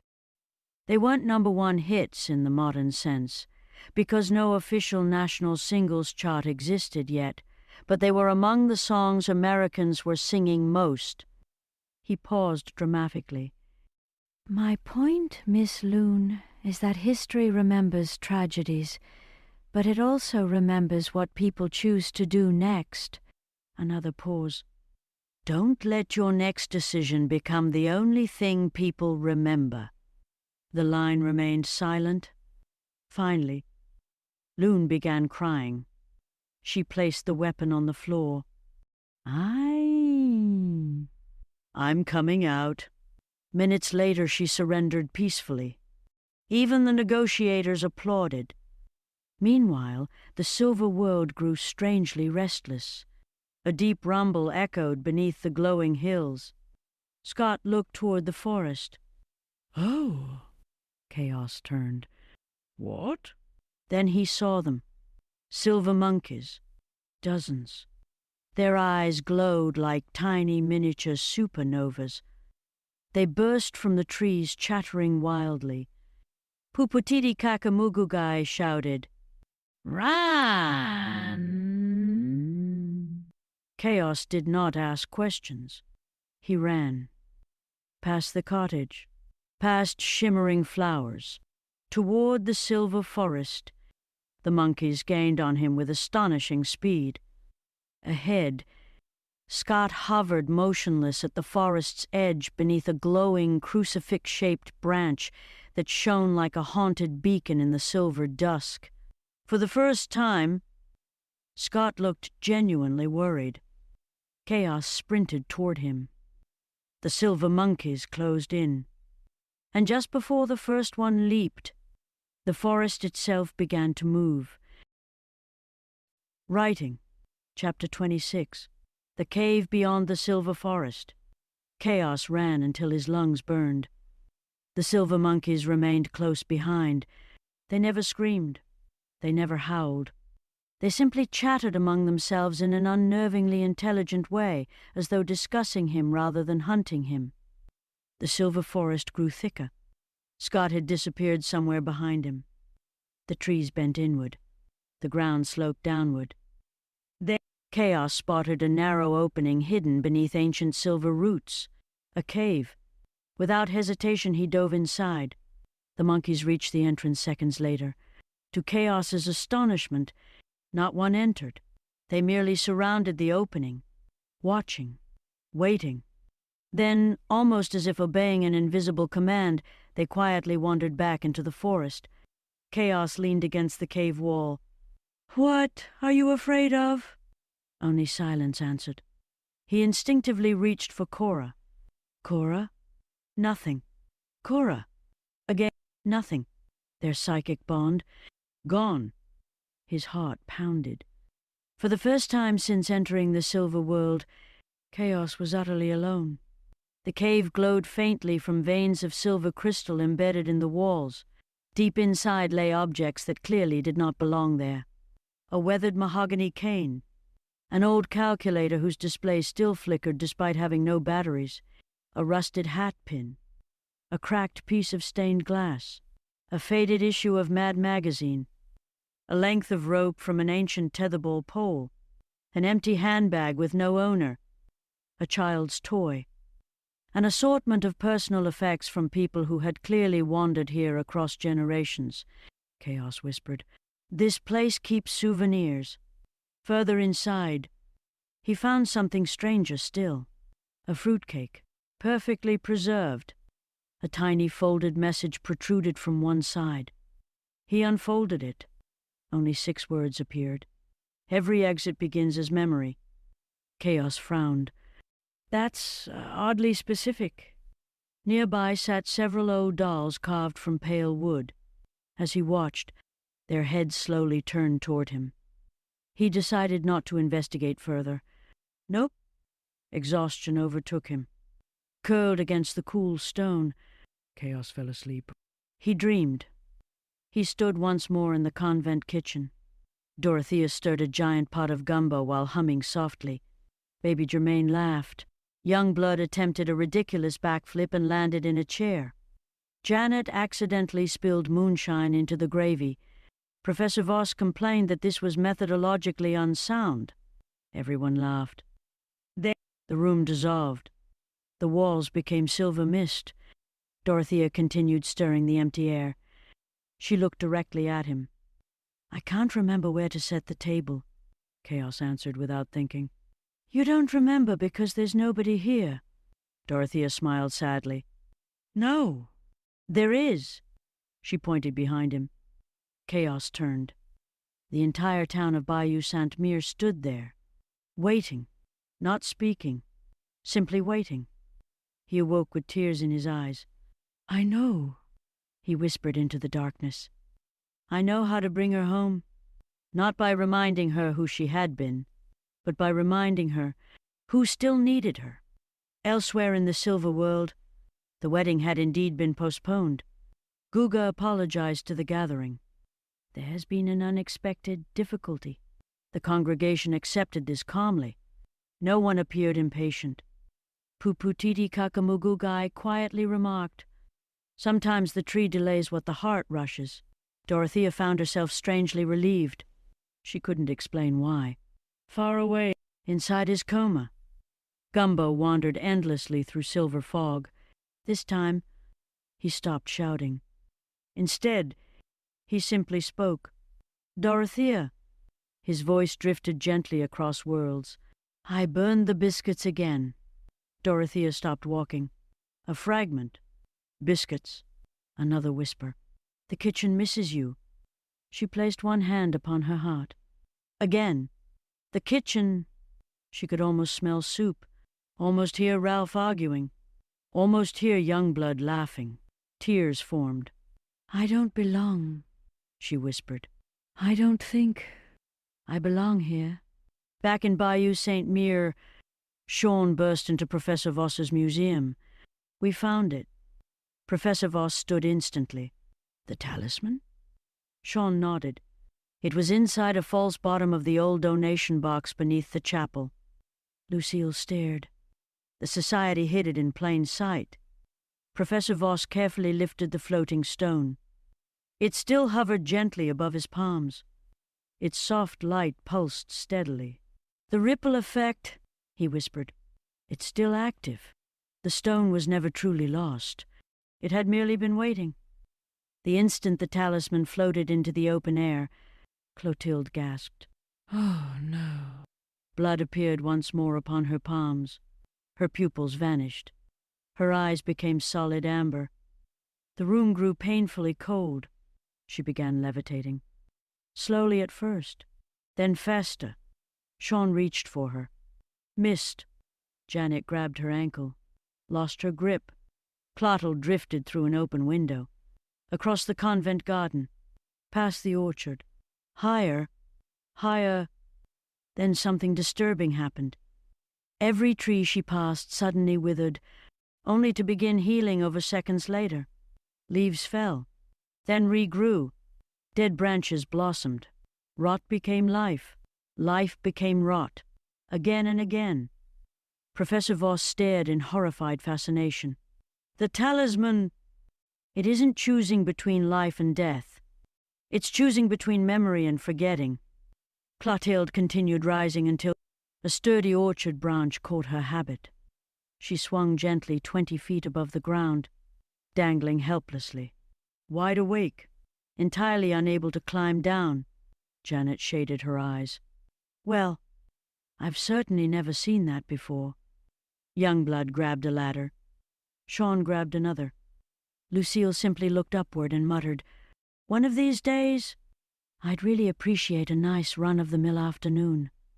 Even Professor Voss laughed despite himself, for only a moment, because as everyone looked toward the floating talisman, it suddenly rotated on its own, stopped, and pointed directly toward the silver forest.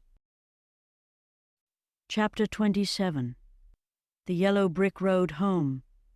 The talisman no longer floated. It pulsed. Each pulse shook the convent chapel with a low hum, like a gigantic tuning fork vibrating somewhere beneath Bayou Saint-Mere. Professor Voss stood over it with Gumbo's notebooks spread around him. "It isn't pointing anymore." Sean frowned. "What is it doing?" Professor Voss looked up. "It's waiting." "For what?" "For everyone." Gumbo still lay motionless in his hospital bed. Machines breathed beside him. But somewhere beyond sleep, he was standing in the silver fog once again. This time he wasn't alone. Chaos appeared before him. Gumbo. "You made it." I know how. Gumbo smiled. "I hoped you would." The two embraced. Then the fog parted. Far away, Dorothea stood beside the great silver beanstalk. She looked peaceful. "Too peaceful," Chaos whispered. "We're almost out of time." Back in Bayou Saint-Mere, Professor Voss finally understood. The talisman. The chamber. Gumbo's coma. Cora's bond. Chaos. They've never been separate miracles. They're one machine. Sean blinked. "A machine? A spiritual one?" He drew circles across an old chalkboard. "The talisman is the engine. Gumbo is the beacon. Cora is the bridge. Chaos is the traveler. And Dorothea," he smiled sadly, "is the destination." Cora placed both hands upon the floating stone. I'm ready. Chaos felt her immediately. So am I. Across the silver world, Scott floated silently at the forest's edge. He looked toward Chaos, then toward Dorothea, then quietly said 4 words. Time to go home. Chaos stared. "That's the longest sentence you've ever spoken." Scott smiled proudly. Chaos hurried toward the church. Wedding preparations had resumed. Silver bells rang softly. The congregation gathered beneath the shimmering branches. Guga stood waiting. His face was calm, almost resigned. He saw Chaos approaching and nodded. "I suspected you'd return." Chaos stopped before him. "I'm taking her home." Guga answered gently. "If she chooses that." I won't force her. "Neither will I." Puputiti Kakamugugai approached, carrying a lantern woven from silver vines. "I believe," he said thoughtfully, "our ceremony has changed." He looked directly at Dorothea. "You cannot marry while wondering whether your heart belongs elsewhere." Dorothea lowered her eyes. It doesn't. Guga smiled sadly. "No, it doesn't." Then the beanstalk shook. Not violently, joyfully. Thousands of glowing leaves fell at once. Each leaf became a memory. The convent kitchen, Janet's pond, Youngblood's terrible singing, Ralph lecturing everyone, Anai nudging baby Germain, Gumbo laughing until he cried. Dorothea reached toward the falling leaves. One brushed her cheek, then another, then hundreds. Memory flooded back. The orphan she had comforted, the frightened people she had carried through impossible days, the rosary in her pocket, the confessional, the convent, the hidden tunnel. Chaos. Gumbo. She whispered. "My family." She collapsed to her knees. "I remember. In Bayou Saint Mere, every window rattled. The talisman rose into the air. A beam of silver light erupted through the chapel ceiling. Professor Voss shouted. "Now!" Cora reached through the chamber. Chaos reached back.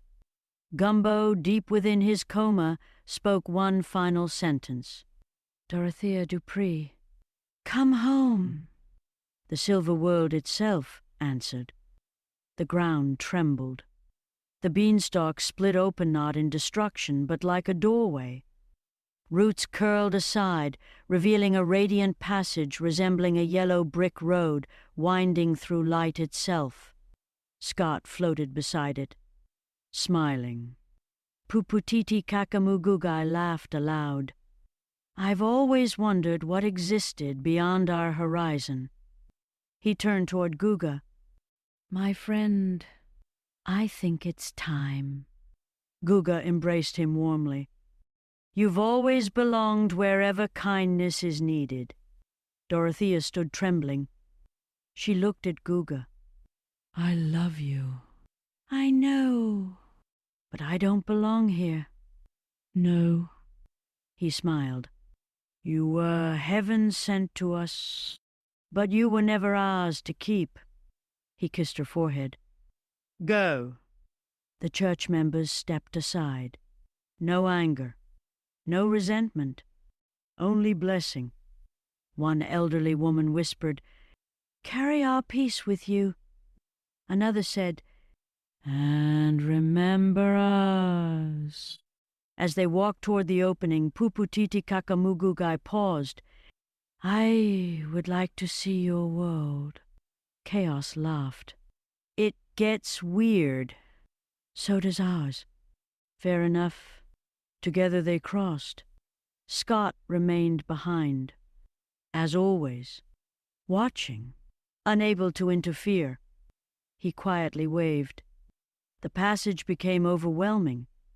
Light, voices, memories, the crunching sound of old leaves beneath unseen feet, the lingering scent of incense, a sublime warmth. Then darkness. At that same instant, Gumbo's eyes opened. He inhaled sharply. Doctors rushed into the room. "He's awake!" The beam of light vanished from the chapel. The talisman fell gently into Professor Voss's waiting hands. 3 figures lay unconscious upon the chapel floor. Dorothea, Chaos, Puputiti Kakamugugai. For several heartbeats, no one moved. Then Dorothea opened her eyes. She looked around the familiar room. Professor Voss, Sean, Janet, Youngblood, Lucille, Clotilde, Anna, Ralph. She smiled through tears. I'm home. The room erupted into laughter, tears, embraces, and grateful disbelief. Professor Voss quietly gathered several curious objects that had fallen from the dimensional passage. An antique lantern, a smooth tuning fork of silver metal, a small carved melon, a coil of decorative chains, a tiny trapdoor-like wooden box, an example of silver world fine arts, a whimsical carved guardian figure, and, among the odd assortment, an ornate jeweled artifact shaped like a ceremonial idol whose original purpose no one could identify. Puputiti Kakamugugai merely shrugged. In every world, he said, people make unusual things. Ralph nodded solemnly. I've been saying that for years. Outside, the first rain after months of drought began to fall. Professor Voss looked toward the sky. The proverb was true after all. Sean smiled. Which proverb? Home isn't where you stay. It's where you're remembered. As the bells of Bayou Saint-Mere rang across the town, no one noticed the talisman give one last faint pulse. Far beneath the convent, somewhere in the forgotten tunnels, a hidden trapdoor slowly creaked open all by itself, and from the darkness beyond came a single unfamiliar voice. Is anyone there? Chapter 28. The voice beneath the chapel. 9 days had passed since Dorothea and Chaos returned from the Silver World. For the first time in what felt like years, the convent was quiet. Not peaceful, just quiet. The sort of silence that follows an earthquake when everyone is waiting to see what else decides to fall. Gumbo remained in the hospital, though every physician who examined him admitted they could not explain his recovery. It doesn't make any medical sense, one doctor confessed. Professor Voss merely smiled. It rarely does. Gumbo's strength returned astonishingly fast. He still tired easily, but he was laughing again, teasing nurses and insisting the cafeteria-style meatloaf tasted like roofing shingles. You people ought to be arrested, he declared after one bite. Even the nurses laughed. Life had continued moving forward.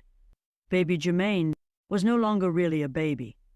He had officially become a toddler, full of curiosity and fearless determination, forever toddling toward things everyone else wished he wouldn't touch.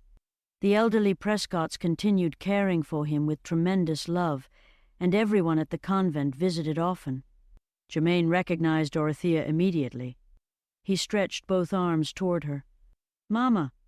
Dorothea burst into tears before scooping him into her arms. She kissed the top of his head. "I missed you too." Chaos watched quietly. Whatever anger had once lived inside him had softened. Cora's pregnancy was beginning to show. Sean couldn't stop smiling whenever he looked at her. Even Janet, the slime troll, had become unusually protective. No lifting heavy rocks, no climbing trees, no wrestling alligators. Cora laughed. "I wasn't planning on any of those. You never know." News arrived from Louisiana. Loon had officially been committed to a psychiatric ward following the hostage crisis. Merrick, meanwhile, was healing remarkably well. His physical injuries had improved quickly, though he admitted the emotional scars would take much longer. Youngblood visited him nearly every day. Sometimes they talked. Sometimes they sat quietly. That seemed enough. Professor Voss, however, had become obsessed with the trapdoor, the one beneath the tunnels, the one that had opened after Dorothea returned. It wasn't opening for us. It was opening because something wanted out.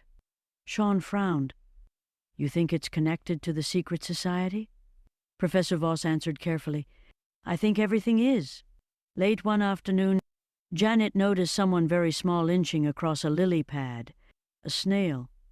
He wore an expression of enormous concentration despite moving approximately 1 inch every several minutes. He stopped before Janet. Good afternoon. Janet blinked. Oh.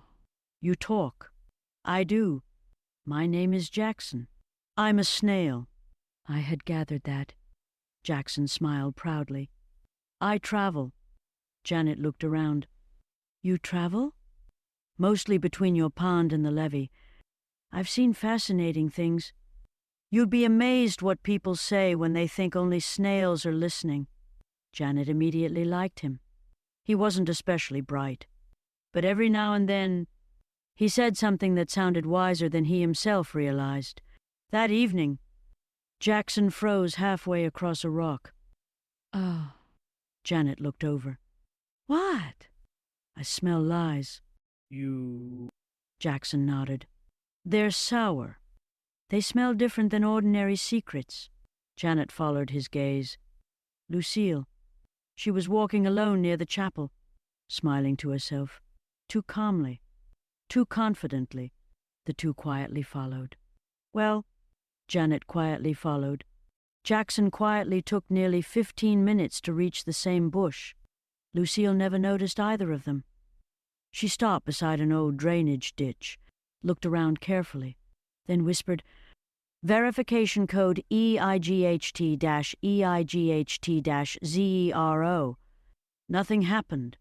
Moments later, a voice answered from somewhere underground. Verified. Janet's eyes widened. Oh my God. Lucille wasn't talking to herself. There was someone beneath the earth.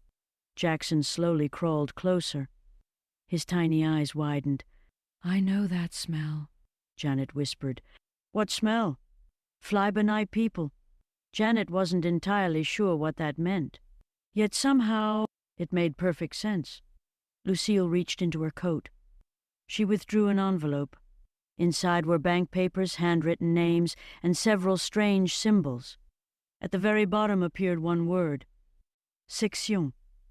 Janet frowned. A section of what? Jackson quietly replied. That's the conundrum. Lucille suddenly laughed. Not kindly. Not warmly. Her face changed. The sweetness disappeared. Something cold replaced it. Menacing behavior radiated from her so naturally it was almost elegant. She spoke aloud. They still suspect the tunnels. They've barely begun to delve. Janet felt a chill.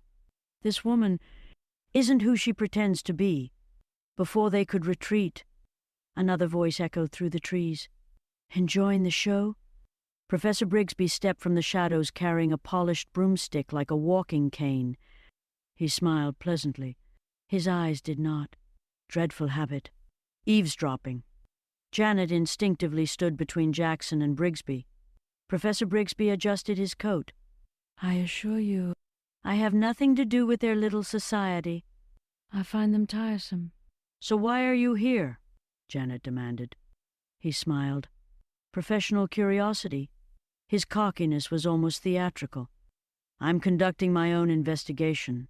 Professor Brigsby looked toward the chapel. There are older things beneath Bayou St. Mere. Far older. And if Professor Voss keeps digging, he'll wake them. He tipped an imaginary hat, then walked away. That night, Professor Voss gathered everyone in the convent dining room. On the table rested the floating talisman. It pulsed once, twice, then drifted several inches toward the cellar door. Everyone watched silently. He wants us underground again, Sean whispered. Professor Voss nodded. I believe so. Dorothea took a deep breath. I'm coming this time. No arguments. Chaos smiled. I'm not letting you out of my sight, Janet grinned. I'll bring Jackson. Jackson puffed himself up proudly. I know tunnels. You do? No, but I'm optimistic. Ralph burst into laughter so hard he nearly fell from his perch. Far below, beyond the newly opened trap door, A single pair of pale eyes opened in the darkness. A slow voice echoed through the unseen chamber. "They brought the traveler home." A pause. "And now they're coming for us." Somewhere even deeper underground, something enormous shifted. The sound rolled through the forgotten tunnels like distant thunder, and every person standing above the convent felt it beneath their feet, even though none of them yet understood why.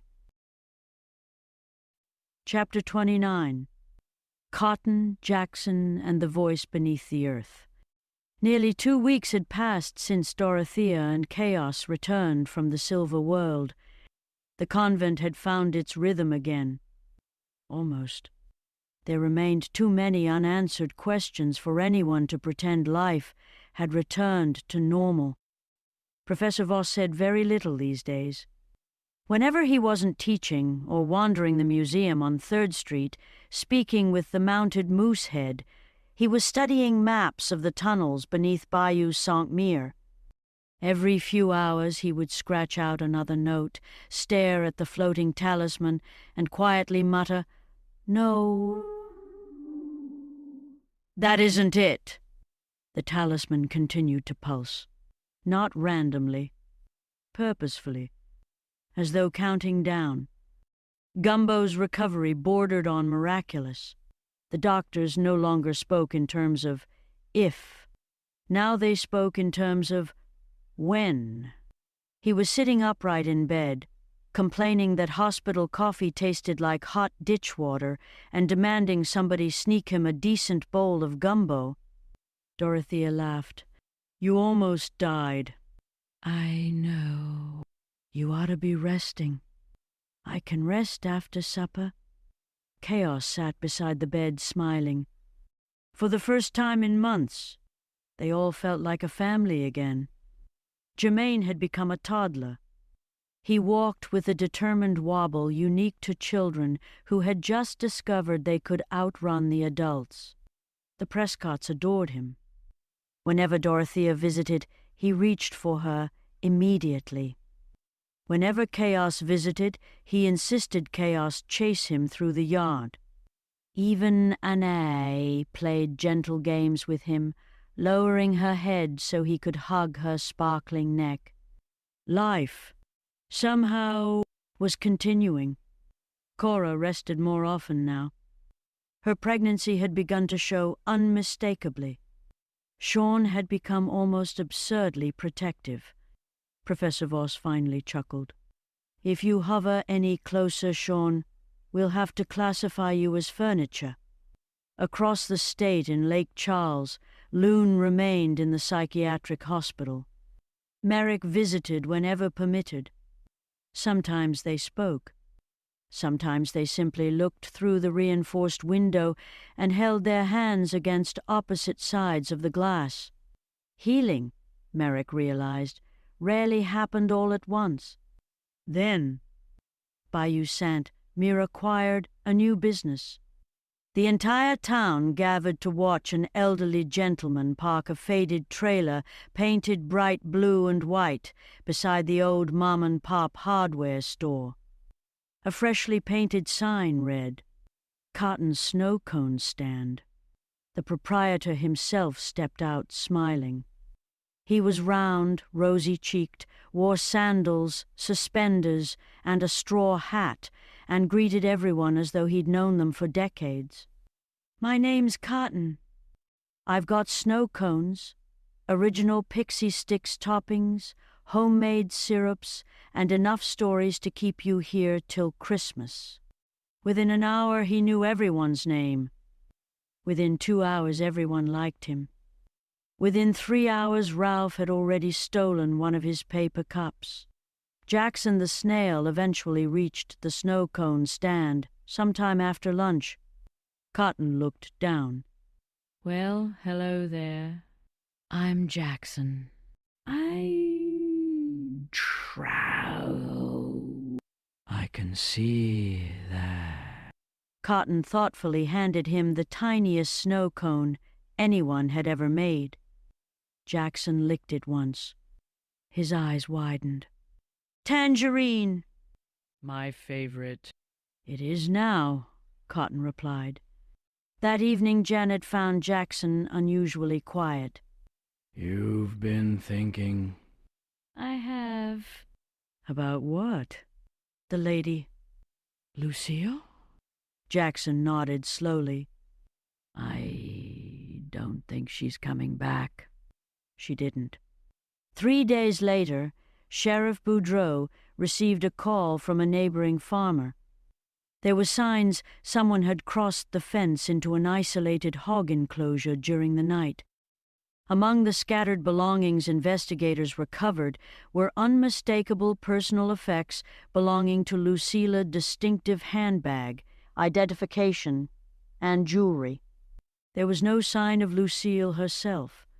The circumstances strongly suggested she had met a tragic end after entering the enclosure, though no one could determine exactly why she had gone there or who, if anyone, had lured her. Professor Voss quietly closed the case file. Whatever game she was playing, it has ended. Janet said nothing. Neither did Jackson. Later that afternoon, Sean unfolded an old newspaper clipping. Professor Voss adjusted his glasses. This Explained something. Across the top appeared an old headline from years earlier. Rumor of Professor Brigsby's death proven false. The article described how, after Brigsby's disappearance years before, an anonymous letter had claimed he had been killed on Darnell Boudreau's pig farm. The rumor spread through town so completely that eventually people accepted it as fact. No body had ever been recovered. No official investigation had ever confirmed it. It was disinformation, Professor Voss concluded. Someone wanted everyone to stop looking. Chaos frowned. So Brigsby let the town think he was dead. Professor Voss nodded. And while everyone believed the story, he kept working. A heavy silence settled over the room. As darkness fell, the talisman pulsed again. Onche. Twice. 3 times. Then, for the first time, the trapdoor beneath the convent slowly opened on its own. No one touched it. No one stood near it. From somewhere below came the same unfamiliar voice, only clearer now. Custodians. Everyone froze. Dorothea looked toward Chaos. Chaos looked toward Professor Voss. Professor Voss slowly picked up a lantern. I believe we've been invited. Before anyone could answer, a second voice echoed upward. Older, weaker, almost pleading. Please, hurry. And deep beneath Bayou Saint Mere, something massive shifted in the darkness, sending a low tremor through the tunnels. Jackson raised one eye stalk. Oh dear. Cotton quietly removed his hat. I've been in this town less than a week. And somehow... I've got the feeling things are about to get interesting. Before the chapter, one quick continuity note. Going forward, I'll naturally weave in as many of your reference words and phrases as I can without making them feel like random insertions. When one of the references is an explicit sexual term, I'll either omit it or reinterpret it in a non-explicit way, for example as the name of a dessert, a joke, a medical discussion, or a piece of folklore, so the story stays smooth and within policy. Everything else I'll continue to work into the narrative as organically as possible. Writing. Chapter 30. The Turquoise Mirror. 3 nights after the trapdoor first opened by itself, a restless feeling settled over Bayou Saint Mere. It wasn't fear. Not exactly. It felt more like the strange sensation of remembering a dream without remembering the dream itself. Professor Voss called it the town holding its breath. No one disagreed. Clotilde had intended only to enjoy a quiet walk. The stone walkway that wound between the convent and the old chapel was lined with towering hedges planted decades earlier by forgotten nuns. Moonlight spilled through the leaves in thin ribbons. Halfway along the path she noticed something she had walked past hundreds of times. A weathered iron ring lay flush against one of the paving stones. "I've never seen that before." She tugged. Nothing. Then the floating talisman, safely locked inside Professor Voss's museum, gave a faint pulse several blocks away. The paving stone clicked. A narrow opening appeared beneath the hedges. Cold air drifted upward. Clotilde hesitated, then climbed down. A cramped corridor led to a tiny stone chamber. The room contained almost nothing. A single mirror, ancient brick walls, a rusty stool, and hanging from the ceiling, a lone turquoise light bulb. Its eerie glow made every shadow seem alive. Clotilde felt the hairs on her arms rise. Something about the room felt profoundly wrong, not evil, watching. She approached the mirror. Nothing happened. Then, words slowly formed across the glass, not written, growing, like frost. Symbols unlike any alphabet she had ever seen. They rearranged themselves over and over, almost like a secret language trying desperately to become understandable. Clotilde whispered, "I can read you," the mirror answered. Not with a voice, with another reflection. Standing behind her was Clotilde, only older, much older. Her eyes were completely silver. Before she could turn around, the second reflection smiled. The real Clotilde had not. The turquoise bulb flickered violently. Every symbol vanished. The room became perfectly silent. Then somewhere beneath the floor, something knocked. 3 times. She fled without looking back. Meanwhile, something equally bizarre unfolded at the blind school. A cafeteria worker arrived before dawn to prepare breakfast. Paper plates lay scattered across the dining hall. Someone had arranged them into a perfect spiral. Each plate held one object, a waffle, a page from an old Archie Comics digest, a tiny cuckoo clock missing its hands, a dried sunflower, a sun-dried corn cob, a spool of bright blue waffle stitch thread, and handwritten nursery rhymes, except several words had been subtly altered. Police investigated. They photographed everything. Collected fingerprints. Questioned staff. Concluded it had probably been an elaborate prank. Case closed. Professor Voss disagreed immediately. He quietly compared photographs with sketches from Gumbo's automatic writing. The rhyme? Sean leaned closer. What about it? "It isn't a rhyme. It's directions. Directions where?" Professor Voss looked toward the convent. "To us." Professor Brigsby arrived that afternoon. Nobody quite trusted him. Nobody entirely distrusted him either. He had become something uncomfortable, an associate, a reluctant ally. Perhaps his former scandals, allegations of lewd conduct, and spectacular professional collapse had left him living alone in a shabby farmhouse west of town, not far from Clotilde's little rental house where Youngblood occupied the upstairs room.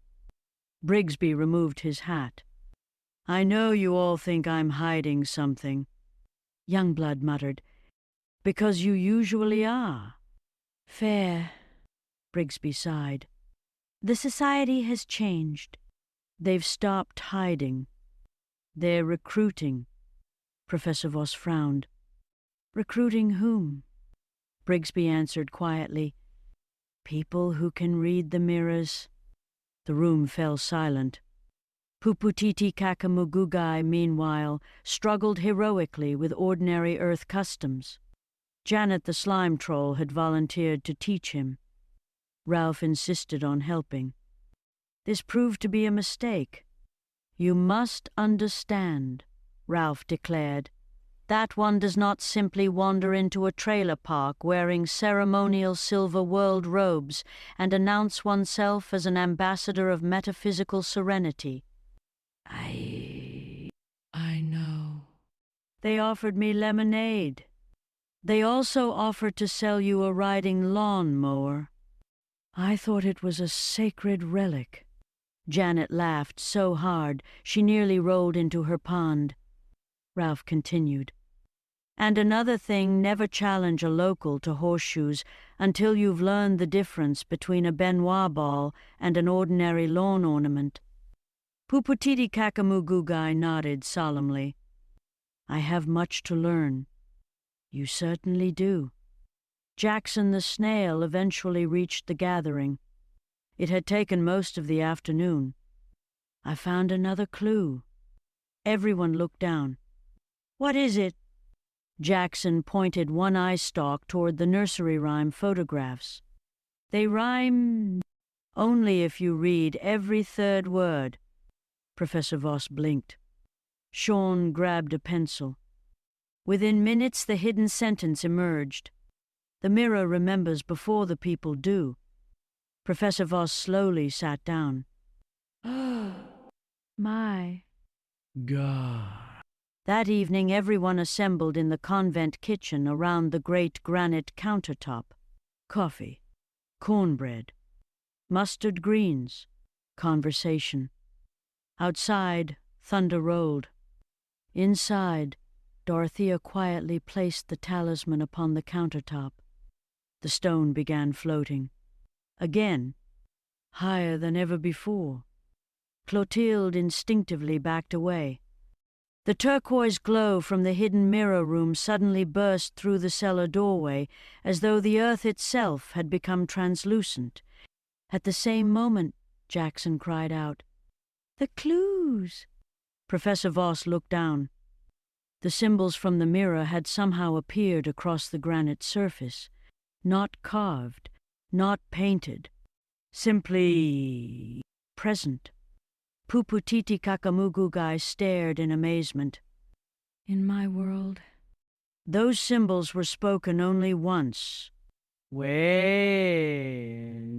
He looked toward Dorothea. When the first doorway opened, a low vibration filled the convent. Youngblood whispered. Anybody else feel that? The cupboards rattled. The talisman spun. The mirror beneath the hedges flashed turquoise one final time. And from somewhere far below the tunnels, a chorus of voices began softly reciting the same strange nursery rhyme. Only now, everyone understood every word, and every person in the room realized the rhyme was not a poem at all. It was an invitation.